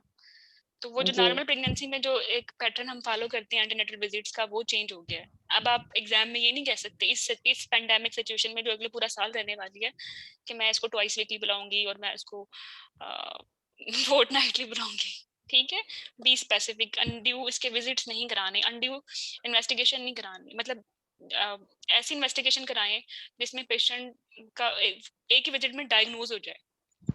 ठीक है जी मैम, ठीक है मैम। इसकी प्राइम एग्जांपल यही है कि फास्टिंग पे नहीं जाना, ओजीटी पे जाना है। ठीक है मैम अब तो वैसे भी ओजीटीटी नहीं कराना हाँ, एसओजीपी के अकॉर्डिंग। नहीं वैसे ही ओजीटी कराना है, बट हाँ जी वी हैव डिसाइडेड कि पेशेंट अगर बहुत ही लो रिस्क है तो हम रैंडम भी ठीक है, यूनिवर्सल स्क्रीनिंग टेस्ट है। ठीक है। और ओजीटी एक ऐसे पेशेंट में, इसमें तो हाई रिस्क है, हमने कराना ही है। हाँ जी ठीक है, और जो एडमिट है तो हम तब भी करा सकते हैं क्योंकि पेशेंट एडमिट है। राइट, जी ओके। और मेरी बात सुनो, एक ऐसी पेशेंट जो स्टेरॉइड ले रही है उसमें ओजीटी की सेंसिटिविटी कितनी कैसी है, कैसी है?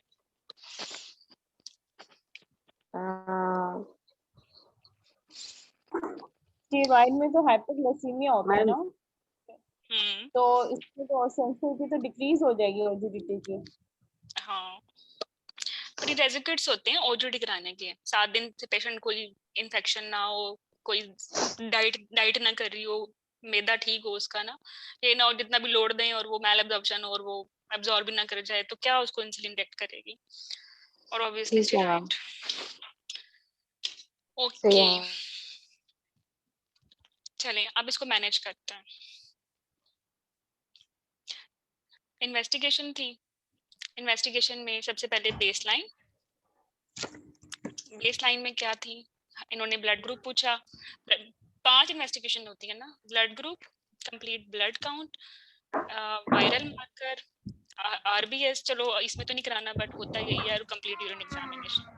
ठीक है, ब्लड ग्रुप इसका ओ पॉजिटिव है, सीबीसी एचबी जो है वो 9 है, बाकी सारे पैरामीटर्स लो है, पेरिफेरल फिल्म अवेटेड है, रेटिक्स अवेटेड है, फेरेटिन इसका हुआ ही नहीं, बायोमार्कर्स नेगेटिव हैं, और इसका फास्टिंग हुआ है वो 70 था, या आप ऐसे कहने के 5 पॉइंट समथिंग था। ठीक है, तो ये भी आउट हो गया। और वैसे एक और भी बात हमने लास्ट सेशन में डिस्कस की थी कि if you are following OGTT criteria by WHO तो फास्टिंग 5.1 भी सेंसिटिव है हमारे लिए। ठीक है, और if you are following RCOG OGTT तो उसमें 5.3 है, बट आपने हमारे इस पेशेंट को बेनिफिट ऑफ डाउट देना है ना, तो 5.1 पे ही इसको कहें कि मैं इसको मैनेज करूंगी फॉर डायबिटीज।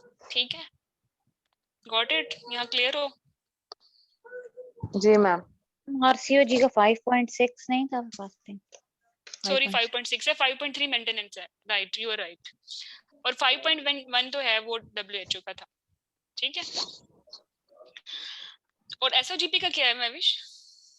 मैम एसओजीपी वाले ना डब्ल्यूएचओ को फॉलो कर रहे हैं, और जब मैंने कोर्स भी लिया था ना तो मैडम जो थी ना वो डब्ल्यूएचओ वाले को कह रही थी कि आप लोगों ने कभी देखा, हालांकि हम आरसीओजी वाले ही कराते हैं अपने यूनिट में, लेकिन वो पसंद हमारे वही अच्छा, करते हैं अगर, कि अगर हम आरसीओजी वाले कराते हैं ना तो हम 25% ऐसे पेशेंट को डायबिटीज नहीं कहेंगे जिनको है डायबिटीज, हाँ जी मैम, तो वो मिसमैनेज तो हो जाएगी। हाँ जी, इसलिए वो कह रही थी कि आपने डब्ल्यूएचओ वाला ही फॉलो करना है, और वो आरसीओजी में भी उन्होंने उसी को कोट किया हुआ है। और सॉरी एसओजीपी में भी एसओजीपी में, हाँ ठीक जी है। सॉरी एसओजी, हाँ जी। मैं विश एसओजीपी वाला सेलिएंट फीचर्स जरा ग्रुप में लगा दो, बहुत लंबी गाइडलाइन है, कोई नहीं पढ़ सकता, 2 दफा पढ़ते पढ़ते मुझे नींद आ गई। ठीक है, ठीक है और मैम, हाँ एसओजीपी की जी डायबिटीज के अलावा कोई और गाइडलाइन नहीं आई हाइपरटेंशन एनीमिया की? मैम कोविड की तो अभी आ तक गई है, तो नहीं। हाँ कोविड जी की वो आ मैंने गई है। देखी थी, वो मेरे में अभी पढ़ने मैम की आई हिम्मत है, नहीं हुई। मैम एक कोविड वो की आई है और एक हाँ, डायबिटीज और एक हाइपरटेंशन, 3 है। हाइपरटेंशन की कब आई है? हमें भी दे दो भाई, हाँ किसके पास मैम है? आई थी मैम, अच्छा मैंने ठीक है, पढ़ा था हाँ उनके वो पेज पे। ग्रुप में भेज देना, मैं भी आ गई हूँ, लगे तो हुए बेचारे। और कोविड की भी आई है ना उनकी। कोविड की भी आ गई। तो इन्वेस्टिगेशन पे थे हम। ठीक है, अब इस पेशेंट में प्रॉम भी है। ठीक है, बेसलाइन ये हो गई, स्पेसिफिक में हमें चाहिए लीकिंग की इन्वेस्टिगेशन, वो कौन सी है बताओ जल्दी जल्दी। पीएस मैम, ये पीएस पैड हाई जरूर चेक वजन करो, जैसा महविश ने बताया है, ठीक है, जरूर देखना है। हाई वजन आप लोगों ने वो टॉप पैड मांगी। जरूर देखना है, अगेन मैं कह रही हूँ जरूर देखना है, ठीक है। ओके पीएस हो गया, मैम पैड हो गया। एग्जाम में पीएस तो एग्जाम पीएस आप नहीं करोगे, पीएस आप नहीं करोगे। कोई प्रेग्नेंट पेशेंट है उसको हाथ भी नहीं लगाना, ना पीएस करना ना नहीं पीएस बायोमेट्रिक करना। मांगेंगे ना मैम, क्योंकि हाँ ये पेशेंट हिस्ट्री दे रही थी ना, इसका एग्जामिनेशन हुआ भी है वार्ड में जब ठीक वो है, आई जो थी, जो जो फिर तो एडमिशन पे मांगेंगे हुआ ना। था वो मांगे, हाँ वो मांगेंगे, ठीक है। और क्या मांगोगे? हाँ वो CRP मांगेंगे। हाई ठीक है वजन सॉफ्ट, ठीक सीआरपी, है। टीएलसी, वो तो सीबीसी में हो गए ना। हाँ चलो ठीक है, टीएलसी स्पेसिफिक हो गया, ठीक है। टीपीआर हो गया ना, टेम्परेचर रिकॉर्ड, जो उसका वो होता है ना ग्राफ, वो मांगना है हाँ आपने, ग्राफ ही मांगना है, ठीक है। ठीक। पल्स इसकी जो हो रही है हॉस्पिटल में 4 आवरली, वो पैटर्न मांगना है, और रेस्पिरेटरी रेट, ठीक है। और सीआरपी टीएलसी दोनों मांगे तो सेंसिटिविटी बढ़ती है, अकेला सीआरपी अकेला टीएलसी जो है वो ठीक नहीं है, बट इस पेशेंट में सीआरपी ज्यादा बेहतर है, क्योंकि TLC you know due to steroid can be depressed. हाँ जी मैम। एचवीएस क्यों करवाना होता है लीकिंग के पेशेंट में? टू इन्फेक्शन को exclude the rule infection. Bacteria vaginosis को रूल आउट करने के लिए। जीबीएस को। जीबीएस का तो नाम भी ना लो, वो एचवीएस पे नहीं पिक होता, वो एलवीएस पे होता है।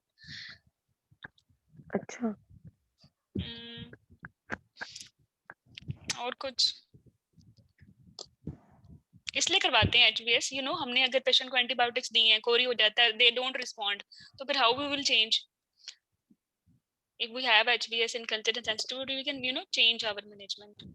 वैसे तो हम देते ही ट्रिपल मैम कवर जो है। ये पोलीमाइक्रोबियल होता है ना, उसका हम्म, पैटर्न जो प्री प्रॉम का होता है, उसमें मल्टीपल ऑर्गेनिजम्स होते हैं, तो अगर वो रिस्पॉन्ड नहीं करती तो हमें एचपीएस पे स्पेसिफिक ऑर्गेनिज्म पता चल जाएगा। एग्जैक्टली, स्पेसिफिक ऑर्गेनिज्म भी और स्पेसिफिक एंटीबायोटिक भी in case of resistance.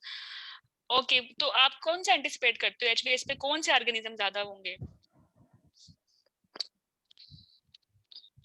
Positive या बैक्टीरिया एनारोब्स? बैक्टीरिया वेजिनोसिस ज्यादा पॉजिटिव। होते हैं एनारोबिक लीकिंग के एनारोबिक साथ। ज्यादा होंगे, यूरी प्लाज्मा टाइप, ठीक है। अच्छा बाकी आई थिंक इसके लिए यही काफी है ना, लीकिंग के लिए ये सफिशिएंट है हमारे पास। सीआरपी पॉजिटिव कितने पे होता है? 50 पे होता है, ठीक है। और टीएलसी जो होता है वो हमें ट्रेंडिंग चाहिए, ये नहीं कि एक आ गया 16, तो हमें डॉक्टर हेरा, चाहिए। जी हेरा जी किसी और से केस आगे फॉरवर्ड कर दे, मेरा बेटा बहुत तंग कर रहा है मेरे भी बहुत तंग कर रहे हैं बच्चे। ओके बहुत जल्दी से वाइंड ज्यादा। अप करते हैं, कोई रोना बात नहीं शुरू महीना, हो you can listen recording, no worries. अच्छा। ओके तो देयर वही बार हम थे लीकिंग की मोटी मोटी इन्वेस्टिगेशन पे जो हमने एग्जामिनर से मांगनी है, ठीक है। और उनकी interpretation, you know TLC CRP हमें ट्वाइस वीकली चाहिए, एडमिट है पेशेंट और पेशेंट को एडमिट ही रखना है, हाई रिस्क पेशेंट है, घर नहीं भेजना, वैसे भी लॉकडाउन वो रो पिट रही है, 2 घंटे लग जाते हैं। तो ये बहुत इंपॉर्टेंट बात है ना मैनेजमेंट के वक्त, एग्जामिनर ने पूछनी कि घर नहीं भेजोगी, अभी तो 30 वीक पे है, 7वां महीना है, मतलब ब्ला ब्ला, ठीक है। ओके हम लीकिंग के केस में इसको अच्छे से भी कर लेंगे, बट ये ऐसे ही छोटा सा आ गया तो मैं इसको बता देती हूँ। अच्छा फिर इसमें और क्या है, रोमेटाइड आर्थराइटिस, इसके लिए कुछ कराना? मैम इसके लिए हम पेशेंट की पुरानी जो है उसकी इन्वेस्टिगेशंस मांगेंगे और मल्टीडिसिप्लिनरी अप्रोच करेंगे। अगर उसके पास पुरानी है तो उसमें फ्लेयर को रूल आउट करने के लिए हम दोबारा ट्रेंडिंग उसके देख सकते हैं कि दोबारा जो है एएनए के लेवल्स या ज्यादा तो नहीं हुए हैं। नहीं तो नहीं वो नहीं कुछ नहीं करना, एमडीडी कराओ, ड्रग शीट देखो कौन सी मेडिसिन ले रही है, और ठीक है मैम। फिजिशियन जाने वो एवेल्युएशन जाने। अगर हुई है तो उससे मांग लें बस, क्योंकि हाँ एंटीबॉडीज तो जो है वो इसमें नॉन स्पेसिफिक हो जाती हैं प्रेगनेंसी में, उनके इसको लेवल्स। चाहे रोमेटाइड आर्थराइटिस है, चाहे ओस्टी हो, चाहे गाउट हो, व्हाटएवर, वो हमारी डोमेन ही नहीं है, वो है फिजिशियन की डोमेन, हमने इसको रेफर कर दिया, ठीक है। What is important for us कि ये जो है खा क्या रही है, और जो कुछ भी इसको है इस वक्त वो डिजीज क्लियरिंग तो नहीं है। और अगर फिजिशियन बता देता है ऑटोइम्यून है, तो फिर हम हमारे लिए इम्पोर्टेंट है, फिर हम थायराइड को भी स्पेसिफिकली इम्पोर्टेंस देंगे, लूपस को भी देंगे, ठीक है, तो इसमें हमने ठीक है मैम, साइड बाय सही। साइड फिजिशियन के साथ ही पेशेंट मैनेज करना है, लेकिन जो काम फिजिशियन के हैं वो फिजिशियन ही करेगा, आप नहीं करोगे, आप अपनी तरफ से ANA नहीं कराओगे। ठीक है मैम। ओके, और इसमें रिस्ट्रिक्टेड एनीमिया था,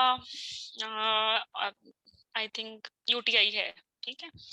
UTI के लिए बस सेल्स अगर 5 से ज्यादा हैं तो कल्चर से करवा तो लेते हैं, कल्चर ठीक है, कराएंगे, हाँ जी। और उससे कल्चर के लिए मिड स्ट्रीम यूरिन होना जरूरी है, राइट। मैम एक बात और पूछनी थी, अगर वो उस पे हमें 5% देते हैं तो हमने एग्जामिनर से पूछना होता है कि is it mid stream urine उसको? हाँ बिल्कुल बिल्कुल, ठीक है, मिड स्ट्रीम पे, ठीक है। मैम ठीक है, कुछ कहते हैं सेंसिटिव तो आप ये मत पूछो, क्योंकि वो तो होता ही मेरी स्ट्रीम यूरिन है, कुछ ऐसे भी फिर रहने कहते दो, हैं। नहीं बाय डिफॉल्ट कुछ अज्यूम ना करें और कुछ ग्रांटेड ना लें, आप काउंटर चेक करें कि MSU है, ठीक है। कल्चर आई थिंक 2000 का होता है ना, फिर पैसे भी लगेंगे उसके। तो फिर मैम वो उसमें एक तो अगर मेडिसिन, तो फिर अगर एपिथेलियल सेल्स आ जाते हैं तो उससे भी हम फिर अंदाजा लगा सकते हैं ना कि ये मींस कंटामिनेटेड यूरिन है। Colour of urine physical appearance भी तो बताएगा कि टर्बिड कलर है, तो उसमें पता चल जाएगा कि ये मिडस्ट्रीम यूरिन नहीं कंटामिनेटेड है। तो मेरी जो है एक तो सीनियर वो कह रही थी, तो वो आपको जो दे रहे हैं तो वो मिडस्ट्रीम ही देंगे ना, आप उसमें क्यों मांगो मिडस्ट्रीम। हाँ अगर आपको इसके डाउट मांगने हो से रहा है कोई ना। फर्क नहीं पड़ता, मैं कह रही हूँ इतनी अच्छा, छोटी सी बात है, ये कोई विनिंग सिचुएशन नहीं है, but be clear in your exam, be clear, do not take anything granted कि ये तो होगा ही ना, मींस ब्रेस्ट एग्जामिनेशन से पहले बस कंसेंट ले ही ली ना, डोंट अज्यूम, PR करने से पहले ले तो लिए कंसेंट, बस डोंट अज्यूम, टेक कंसेंट, ठीक है। हर चीज को बस वैसे ही करना है जैसा होना चाहिए, अगर कोई भी चीज डॉक्टर ग्रांटेड लोगे अगर एग्जाम में आपको भी तंग करेगा। अगर वो कहेंगे ये मिड स्ट्रीम नहीं है तो फिर हम क्या कहेंगे कि मिड स्ट्रीम करवाएंगे, क्योंकि मेरा बिल्कुल, जो कल्चर एंड सेंसिटिविटी के लिए मैंने रिकमेंडेड है कि आप मिड स्ट्रीम पे ही डिसीजन लें कल्चर एंड सेंसिटिविटी का, और जो भेजे स्पेसिमेन वो भी मिड स्ट्रीम होना चाहिए, ठीक है। मैम एग्जामिनेशन के दौरान हम जो पर्सपेकुलम का एग्जामिनर से पूछेंगे कि करें या ना करें, बिल्कुल करना ही नहीं है, या हम बस ओप्स के आइडियली पेशेंट का तो करना ही नहीं है स्पेकुलम, गायनी के पेशेंट का करना है। ओप्स के पेशेंट का आप कहें कि पैड चेक कर लिया मैंने, लीकिंग स्मेल है, क्योंकि इट लुक्स, क्योंकि लीकिंग का जो सबसे इम्पोर्टेंट डायग्नोसिस है वो क्लिनिकली है कि आपको पैड पे नजर आ गया, आपको पूलिंग मिल गई, ठीक है, स्पेसिफिक स्मेल है। और अगर आपको अकल्ट लगता है तो फिर आप नाइट्राजीन पे जाते हो, या फिर जो सोफिस्टिकेटेड है जो कि अभी पाकिस्तान में नहीं है, तो ये क्लिनिकली है।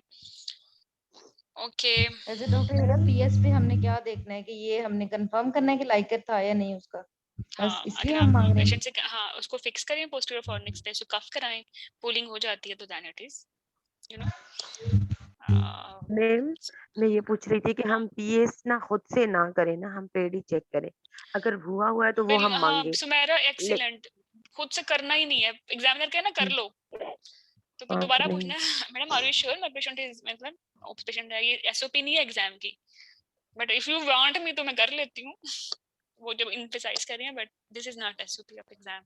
ओप्स के पेशेंट का नो PS, ओप्स के पेशेंट का नो मैम जो PV। प्रीटम के पेशेंट होते हैं, प्रीटम वाले, ये तो पीप्राम वाले हो गए ना। अब प्रीटम वाले जो पेशेंट होते हैं उनमें हम cervical dilatation means to know, क्योंकि हम उसकी जो मैनेजमेंट बनाएंगे कि हम मैनेजमेंट में सर्वाइकल ऐड करेंगे डायलेटेशन। कि मैं इसकी I would like to go for speculum examination to check dilatation, clinically मेरी पेशेंट को फ्रीक्वेंट रेगुलर कॉन्ट्रैक्शंस आ रही हैं, तो आई विल अज्यूम कि प्रीटर्म लेबर में, और वो आपके पास एग्जाम में आने वाली नहीं है, वो लेबर रूम में होंगे। ओके, हाँ examiner keep on throwing scenarios, तो फिर आप जो है ऑब्वियसली मैम अज्यूम उसमें करने में हम क्या ये है। कहें कि पीएस पे अगर हमें फाइंडिंग नहीं मिल रही तो फिर we can do PV in that patient, अगर वो नहीं आइडियल सिचुएशन पीवी है नहीं जिनमें करनी, अगर वो सिनेरियो दे रही है। नो स्मेरो नो, अगर प्रीटर्म भी है तो SOP नहीं है PV करना, आपने स्पेकुलम तो पे मैम डायलेटेशन हम देखनी। उस पेशेंट में अगर सर्वाइकल डायलेटेशन एक्सेस नहीं करेंगे तो हाँ उसे एक होता है ना लिसन, थ्रेटन। प्रीटर्म लेबर का जो डायग्नोसिस है वो TVS पे है या फीटल फाइब्रोनेक्टिन पे है, वो PV करने पे है ही नहीं, ठीक है, तो करनी ठीक नहीं है, है PV। अब ये ओके, एग्जिट एग्जाम है ना, तो अपने कंसल्टेंट की तरह बिहेव करो, वो मत करो जो करते हो, मतलब नहीं वो नहीं मत करो खराब बातें जो खराब बातें करते हो, अच्छी बातें जो करते हो वो करो, ठीक है। ठीक है मैम, ओके। ओके ओके अगर देखो टीवीएस पे 1.5 मिल या उससे कम लेंथ मिलती है तो then it is preterm labour. वो हमारे पास नहीं है तो फेटल फाइब्रोनेक्टिन पे जाएं। अगर दोनों ही नहीं है तो treat her as preterm labour. Okay तो इन्वेस्टिगेशन ठीक हो गई। अब हम चलते हैं इसकी ड्रग शीट मांग ली फीटल मॉनिटरिंग पे ना। फीटल मॉनिटरिंग के लिए क्या चाहिए हमें? स्कैन सारे, ठीक है, dating scan, anomaly scan, growth scan, ठीक है, चूंकि इसको डोपलर भी है, वो फाइब्राइड भी है, फाइब्राइड की मैपिंग भी स्कैन पे हो गई, और अगर इसको आईयूजीआर आता है तो फिर इसके डोपलर आ गया, ठीक है। डोपलर इंडिकेटेड नहीं है, डोपलर इंडिकेटेड तब होता है जब इसको हाइपरटेंशन होती है क्रॉनिक, वो हमने बेसलाइन जरूर करवाना होता है, ठीक है। और क्या चाहिए हमें? एफकेसीसी, ठीक है, सीटीजी, सीटीजी बहुत इंपॉर्टेंट है, कोरियो का भी पेशेंट हो सकता है ना, तो बहुत इंपॉर्टेंट है। इवन पेशेंट की पल्स भी ठीक होगी तो अगर सीटीजी खराब आ रही है तो ये एक फीचर है कोरियो का। चलो रूल आउट हो गया, कोरियो नहीं है, प्रॉम है। और ड्रग शीट पे हमने चेक कर लिया कि मेडिसिन कौन सी ले रही है, एरिथ्रोसाइक्लिन ले रही है या नहीं ले रही, क्योंकि इसको यूटीआई भी चल रहा है तो लाइकली एंटीबायोटिक कवर इस पर जा रहा है। एंटीबायोटिक की डिटेल में नहीं जाती, वैसे 10 डेज के लिए देनी होती है इनको, उसके बाद बंद करनी होती है। और अगर कोरियो में है तो रिथ्रो नहीं देनी और ब्रॉड स्पेक्ट्रम देनी होती है, जेंटा और सेफ्ट्रेक्सोन और फ्लैजेल, ठीक है, या फिर as per culture and sensitivity या जो ऑर्गेनिज्म स्पेसिफिक। अब coming to the only anaemia, क्योंकि आज का हमारा टॉपिक एनीमिया का है, ठीक है। तो एनीमिया की इन्वेस्टिगेशन कौन कौन सी होती हैं, वो कोई जल्दी जल्दी समराइज कर दे।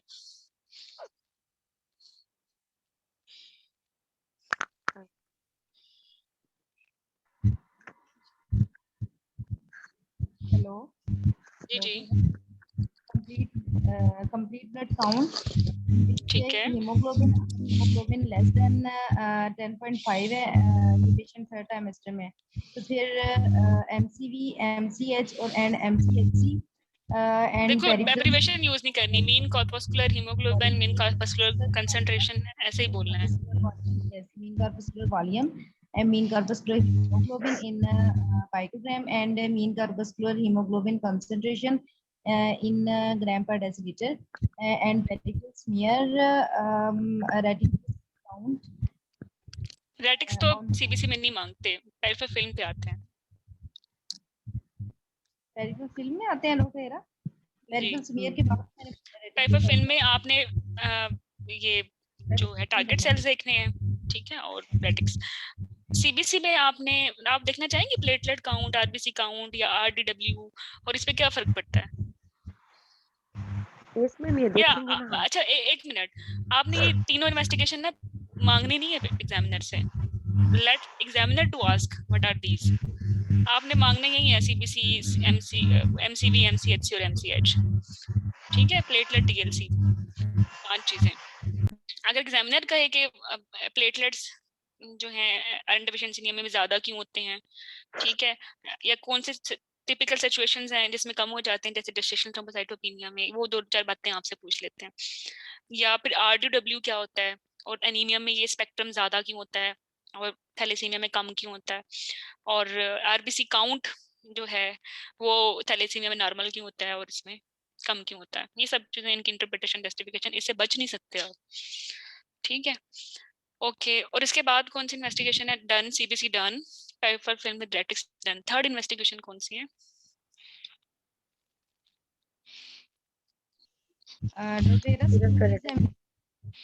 सीरम फेरेटिन, ठीक है, एक्सीलेंट।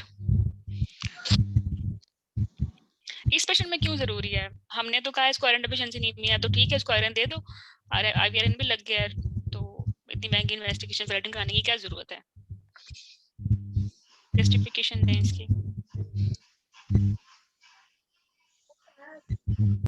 मैम वैसे तो ये क्रोनिक डिजीज में ज्यादा हो जाता है फेरेटिन, क्रोनिक। हाँ, इस पेशेंट में बहुत जरूरत है, ठीक है। अगर ये सिंपल मल्टी ग्रेविडा आती, इंटरवल कम है और डाइट अच्छी नहीं है, पानी अच्छा नहीं है, आयरन नहीं खाया इसने, और टिपिकल स्ट्रेट फॉरवर्ड इसकी हिस्ट्री है, तो आपने इसको जो है आईवीआरएन दे दिया रिस्पॉन्ड करके, you can omit serum ferritin, ठीक है, बट फिर भी प्रेगनेंसी में ना स्पेसिफिकली फेरेटिन करना है हमने, क्योंकि बहुत सारी चीजें हमने देखनी है, जैसे जैसे प्राइमरी ग्रेविडा में थैलेसीमिया का वर्कअप, फेरेटिन नॉर्मल है तो फिर हम बड़े आराम से करवाते हैं, वैसे भी करवाना है।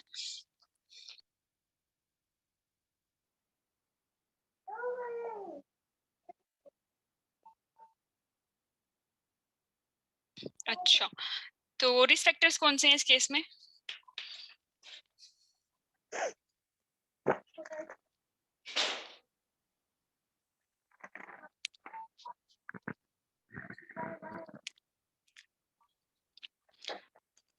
रिस्क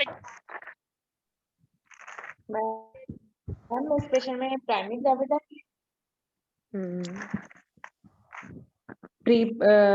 प्रीप्रॉम क्रॉनिक डिजीज है पेशेंट को, और anaemia, rheumatoid RA, UTI.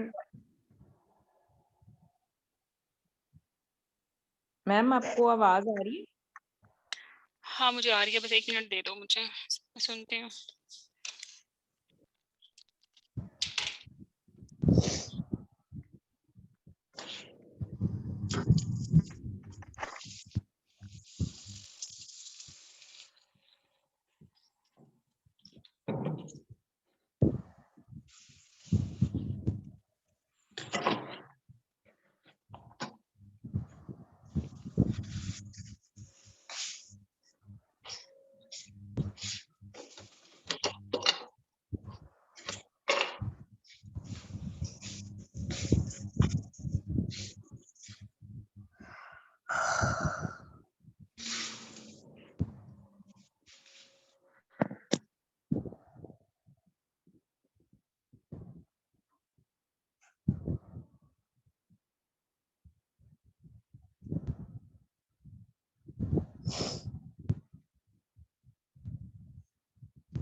Okay ठीक है, प्रॉम है, एनीमिया है, यूटीआई है, और एनीमिया भी है इसको सिम्टोमेटिक, ठीक है।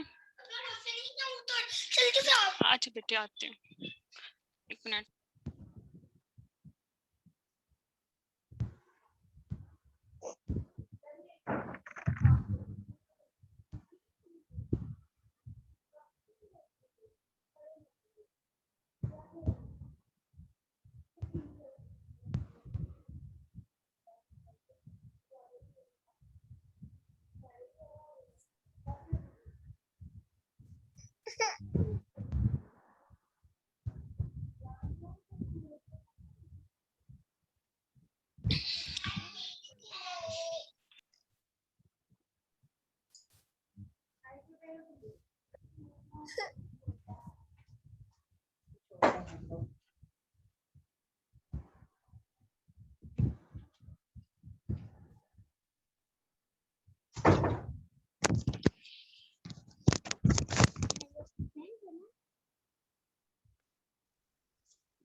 Okay sorry.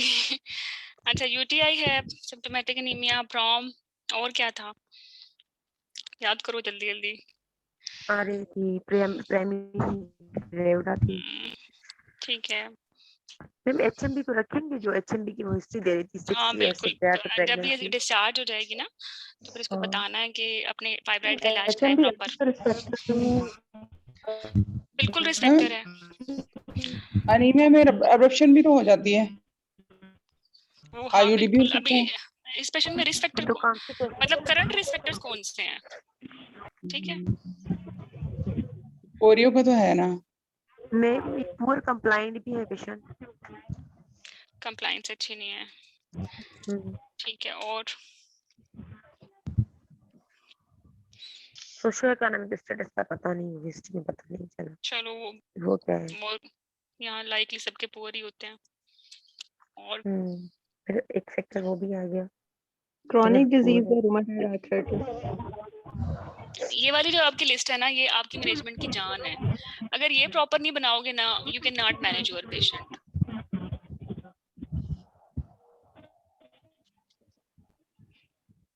ठीक है, तो इसको बहुत तवज्जो से ना टाइम देके बनाना है कि मैं इसको प्रॉम के लिए टीपर मॉनिटरिंग कराऊंगी, 10 डेज के लिए एंटीबायोटिक दूंगी, इसको स्टेरॉइड कवर दूंगी मैं इसको, ठीक है।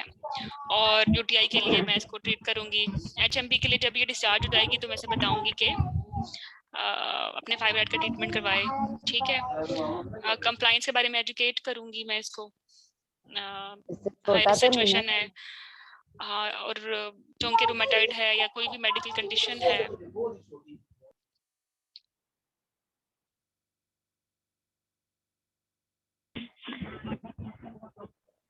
मैम स्टूल डीआर तो हर पेशेंट में करवाएंगे ना, चाहे वो दरियाना इचिंग की या वॉम इन्फेस्टेशन की हिस्ट्री दे या ना दे, पाइका की दे ना दे। हाँ, स्टूल टेस्ट के तो बारे स्टूल में डीआर तो हर पेशेंट में करवा लें तो बेहतर है, और नहीं करवाते तो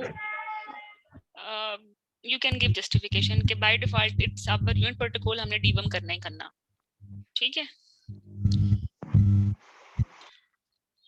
ओके,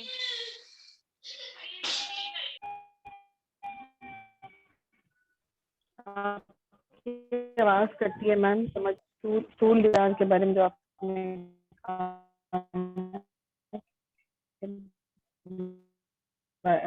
यूनिट प्रोटोकॉल है तो वॉम हिस्ट्री दे रही है, पाइका की दे रही है या नहीं?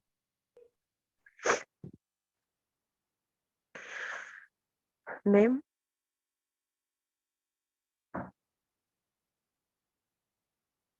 ओके, स्टूल टेस्ट अगर करवाना है तो करवाएं, क्योंकि इसमें आपको अकल्ट ब्लीडिंग मिलती है, ठीक है। पेशेंट एनसेड खा रहे होते हैं, हो सकते हैं अल्सर्स, सिर्फ ओवरसिस्ट नहीं मिलते जिसके लिए डीवम करवा रहे हैं। तो पेशेंट को बेनिफिट ऑफ डाउट देते हुए स्टूल टेस्ट करवाने की बहुत ज्यादा अच्छी बात है। अगर भूल गए हो ना या करवाना नहीं चाहते, तो फिर ये है कि आप कह दो बाय डिफॉल्ट मेरी पेशेंट का मैंने डीवम करना ही करना, क्योंकि वो बुला पानी नहीं पीती और सैनिटेशन अच्छी नहीं है घर की, और ठीक है। और एक और बात है, इससे इम्पैक्ट होता है मैनेजमेंट ना, क्योंकि अगर किसी को स्टूल टेस्ट पे ओवरसिस्ट आ जाए तो सिर्फ आयरन डेफिशिएंसी नहीं होता, मल्टीविटामिन डेफिशिएंसी होती है उसमें। फिर सिर्फ आयरन नहीं देते हम, फिर हम उसको जिंक और बाकी सब चीजें भी देते हैं, मल्टीविटामिन भी देते हैं। तो स्टूल टेस्ट करा लेने के फायदे ज्यादा हैं, और इस वजह से ये स्टैंडर्ड एनीमिक इन्वेस्टिगेशन है, ठीक है। और उसमें वो पूछ लेते हैं कि मीबेंडाजोल देनी है, एल्बेंडाजोल देनी है, तो आइडियल मीबेंडाजोल होती है वर्मोक्स, वो कैटेगरी बी है, और जो जेंटिल है या एल्बेंडाजोल है वो कैटेगरी सी होती है। अच्छा, अब इसको इनके रिस्पेक्टर्स हैं, अब इनको आप मैनेज करें, ठीक है। मैं भी जल्दी जल्दी मैनेज करूं।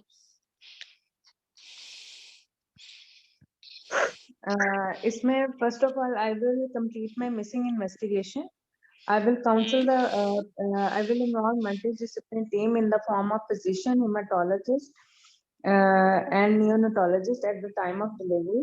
I will counsel the patient that she has a iron deficiency anemia. I will do her diet counseling that she should take iron-rich foods.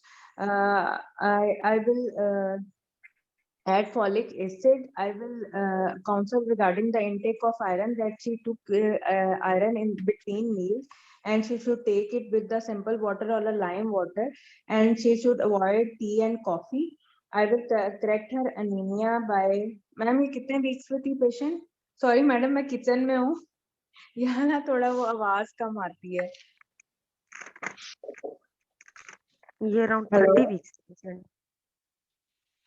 30 weeks पे थी मेरी शायद ये पेशेंट। ओके, फिर यहाँ पे उसकी एचपी मैडम ने कितनी बताई थी? यार शायद 9 या 8 कुछ इस तरह से थी, और 4 पेरेंटल आयरन भी लगे थे। ओके, अब मैं तो ओरल आयरन ऐड करूंगी। मैम किधर गई हैं?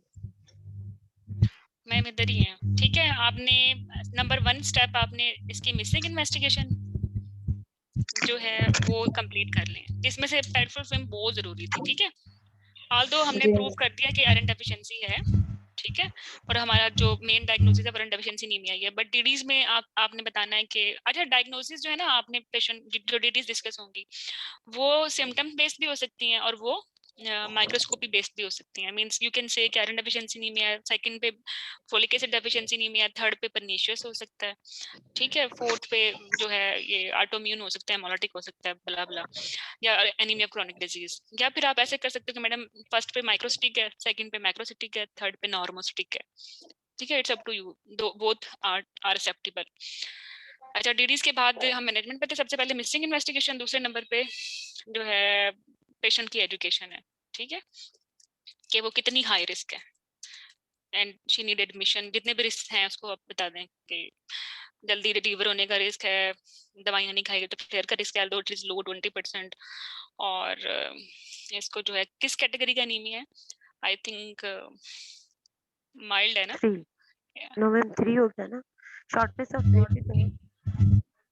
शॉर्टनेस ऑफ ब्रेथ, नेहा, अच्छा नेहा स्टेजिंग तो उन्होंने खैर की थी, वो 2 में बनती है ना, सीढ़ियाँ चढ़ने पे ही होती है, मतलब ये 1 में नहीं होगी, नेहा 1 में। नेहा 1 में तो एसिम्प्टोमेटिक होती ना, ठीक है, ये नेहा 2 में है। नेहा 3 में होती तो ये होता कि ये आम काम करने में, पानी पीने में इसको शॉर्टनेस ऑफ ब्रेथ जानी थी, तो ये नेहा 2 में बन रही है ना। तो कैटेगरीज नेहा 1 में, सॉरी डॉक्टर, मेरा थोड़ा कॉन्सेप्ट क्लियर कर दें, क्योंकि मैंने ये बनाया हुआ था कि नेहा 1 में ही होता है कि जो एग्जर्शन है ना, जो सीढ़ियां वगैरह चढ़ने पे उसको शॉर्टनेस ऑफ ब्रेथ हो रही है, नहीं, वो नेहा बस 1 में चार, होती है। नहीं नहीं, वो 2 में होते हैं। जो है वो घर के काम काज करने में जो है वो हो जाती है उसको, ऐसे नहीं है कि जो रूटीन एक्टिविटीज हैं उसमें काफी नेहा 1 डिस्टॉर्शन तो थी आपकी तरफ से। एसिम्प्टोमेटिक। नेहा 1 नहीं है, नेहा 2 में है।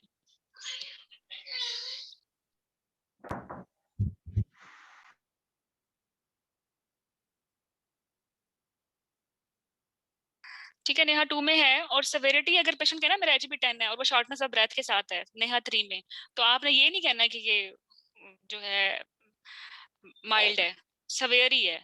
आपने जो आप क्लिनिशियन हो एग्जाम में ना, तो आपकी ग्रेडिंग एज पर सिम्टम होगी, then it will be severe. आपने कहा ये लैब ही गलत है मैडम, जो 10 बता रही है सिम्टोमेटोलॉजी पेशेंट की पॉजिटिव है, सिम्टम्स किस पे आएंगे, सवेयर पे या वेरी सवेयर पे, ठीक है। और उसको आपने बताना है कि जेवीपी नॉर्मल है या ज्यादा है, चेस्ट में क्रैप्स हैं, एडिमा में जा रही है, पल्स इतनी ज्यादा है, कॉलिनिक है, क्लबिंग वटएवर।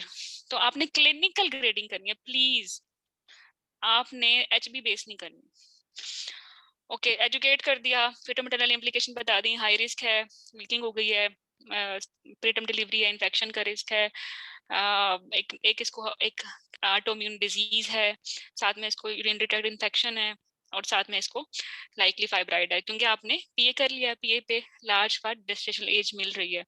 पोली भी देखेंगे, मिस्टेकन डेट्स भी देखेंगे, ट्विन भी देखेंगे, and then it will be fibroid.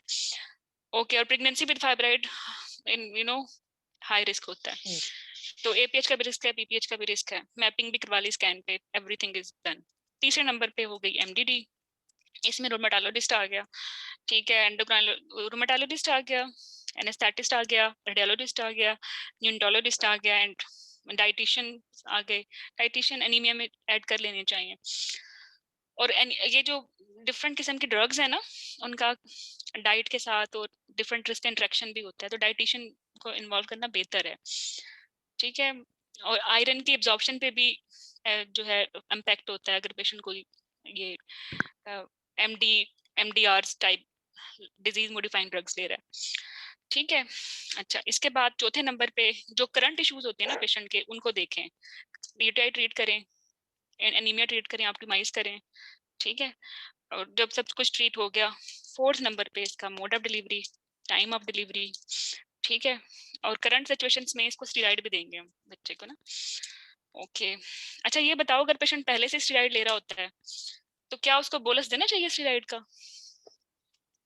No नहीं देना चाहिए। ठीक है, ये भी देखें। अगर ये स्टेरॉइड पे है तो जरूरत नहीं है आपको उसका डेक्सा कवर देने की, दैट विल बी डबल फिर इसका इम्यून सिस्टम बिल्कुल तबाह हो जाएगा। स्टेरॉइड के जो साइड इफेक्ट्स हैं उसमें IUD है, प्रीटर्म डिलीवरी है और एड्रेनल सप्रेशंस होती हैं, तो ओवरडू नहीं करना। मोड ऑफ डिलीवरी में अगर इसको लंबर या हिप पेन नहीं है और आपने एग्जामिनेशन पे भी स्पेसिफिकली वहाँ टच करना है, ठीक है। और रूमेटोलॉजिकल कंडीशन के साथ प्रेग्नेंट पेशेंट आ जाए तो उसका फिजिकल एग्जामिनेशन कैसा होना चाहिए, इसको थोड़ा सा देख लेना, थोड़ा सा, वो ज्यादा नहीं। कैसे आपने सिमेट्रिकल जॉइंट्स देखने हैं या मोड ऑफ डिलीवरी के लिए पैल्पेट करना है स्पाइन को, ठीक है। चलो भाई, जब ऐसी पेशेंट जो लीकिंग के साथ है और सब कुछ ठीक है, एडमिट है 37 पे, अगर विदाउट एनी रिस्क पहुंच जाती है, वेल एंड गुड, वहां जाके उसकी हम इंडक्शन कर देंगे, ठीक है। इससे आगे हम लीक ही नहीं जाएंगे। और अगर बिटवीन एनीवेयर कॉम्प्रोमाइज होती है तो हम इसको इंड्यूस कर देंगे। अगर कोई ओब्स इंडिकेशंस है सेक्शन की तो सेक्शन कर देंगे, तो वो इट विल बी इजी। और ड्यूरिंग प्रेगनेंसी पेशेंट को जो स्टेरॉइड देना है कवर, जो वो प्रोफाइलेक्टिक देना होता है ताकि वो फ्लेयर ना हो या आफ्टर डिलीवरी ना हो, वो कंटिन्यू रखना है। एनीमिक पेशेंट का जो लेबर होता है सेकंड स्टेज को शॉर्ट रखना है, प्रॉपर रखना है, ऑक्सीजन देना है, ठीक है, या इंट्रामोरल डिलीवरी करनी है, वो as per grade of anaemia करना है। इस पेशेंट का ग्रेड जो है वो ठीक है, नेहा 2 में है, तो इसमें आपने वो सेकंड स्टेज शॉर्ट करना, ये इंडिकेशंस नहीं बनती। प्रोफाइलेक्सिस करनी है PPH की, और उसके बाद ठीक है, उसके बाद इसको बहुत जो है इंस्ट्रक्शंस के बाद कि नेक्स्ट प्रेगनेंसी में प्रायर प्री कंसेप्शनल एडवाइस लेगी, 3 मंथ्स के लिए फोलिक एसिड लेगी, फाइब्राइड की वैल्यूएशन करवाएगी, HB अपना करेक्ट करेगी, और एनीमिया करेक्शन के बाद एंटर होगी प्रेगनेंसी में, and it will B planned and it will be again high risk. तो ये इसकी एक प्रोपोज्ड सी मैनेजमेंट है। बाकी एग्जामिनर के अपना दिमाग है जो आपको कहीं भी ले जाए, लेकिन एक अच्छा स्मार्ट कैंडिडेट है ना, ही विल लीड एग्जामिनर, ठीक है। ऐसी बातें नहीं करनी जिससे आपका खुद का केस खराब हो जाए।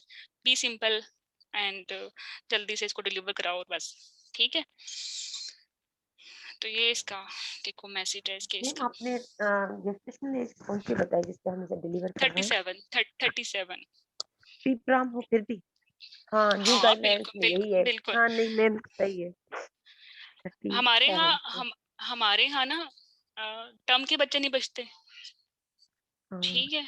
तो अगर आपका पेशेंट नहीं जा रहा कोरियो में तो क्यों 34 पे कर रहे हैं? अगर पेशेंट की कंप्लायंस अच्छी नहीं है, घर भाग गई है, बहुत सारे इश्यूज हैं, 34 आइडियल सिचुएशन है, उस पे हम कर देते हैं आफ्टर स्टेरॉइड तो खैर इसमें देखने की जरूरत नहीं है।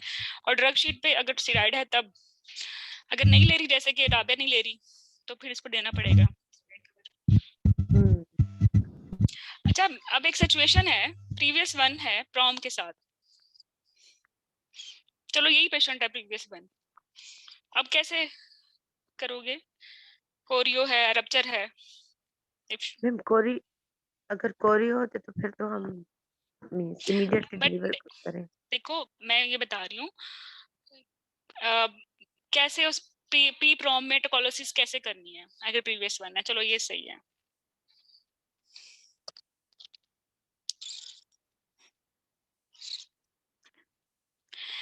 मेरे पास ना इस वक्त कोई 50 वाइवा क्वेश्चंस हैं, ठीक है। वो केस लंबा हो जाएगा, मैं आप लोगों को ना 1 बाय 1 भेजूंगी टेलीग्राम पे जो आपका लाइब्रेरी है, और फिर जिस बंदे को मैं टैग करूंगी he will respond.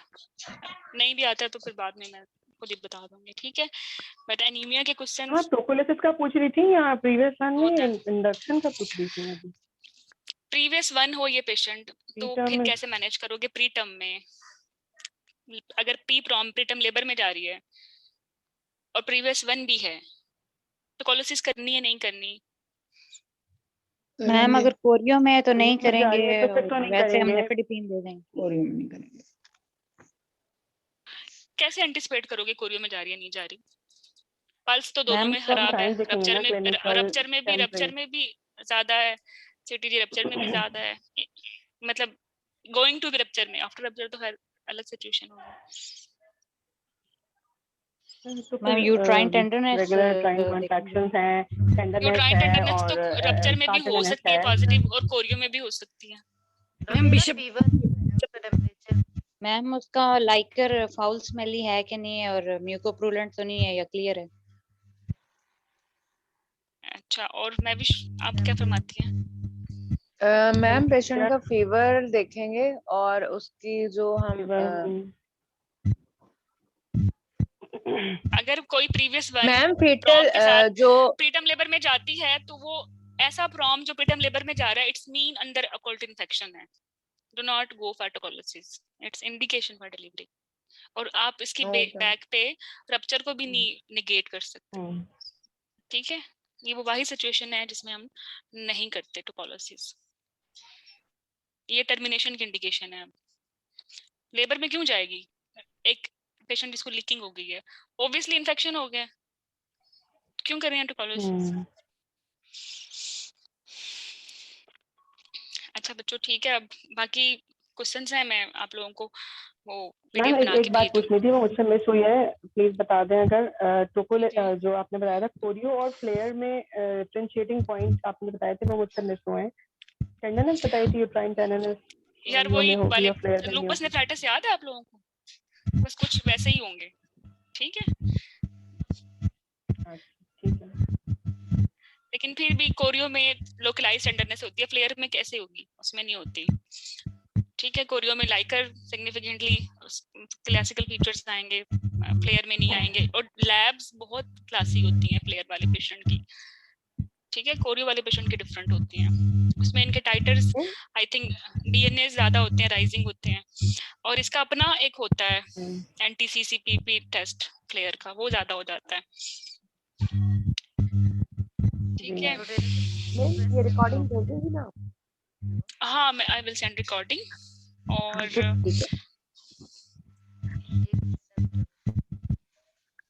Thanks ma'am. अच्छा, तो यार कुछ क्वेश्चंस हैं जो आपने तैयार करने हैं, मैं सिर्फ आप लोगों को ना इनसाइट दे रही हूँ। ठीक है मैम एक मुझे क्वेश्चन करना था कि अगर एचएमडी की पेशेंट है, मतलब गायनी का केस है, उसमें एनीमिया जो होगा, उसमें हम ये नेहा क्लासिफाई करते हैं क्या? बिल्कुल, नेहा जो है वो शॉर्टनेस ऑफ ब्रेथ के लिए है, प्योरली कार्डियक के लिए नहीं है। जी मैम, ठीक है, तो करनी है।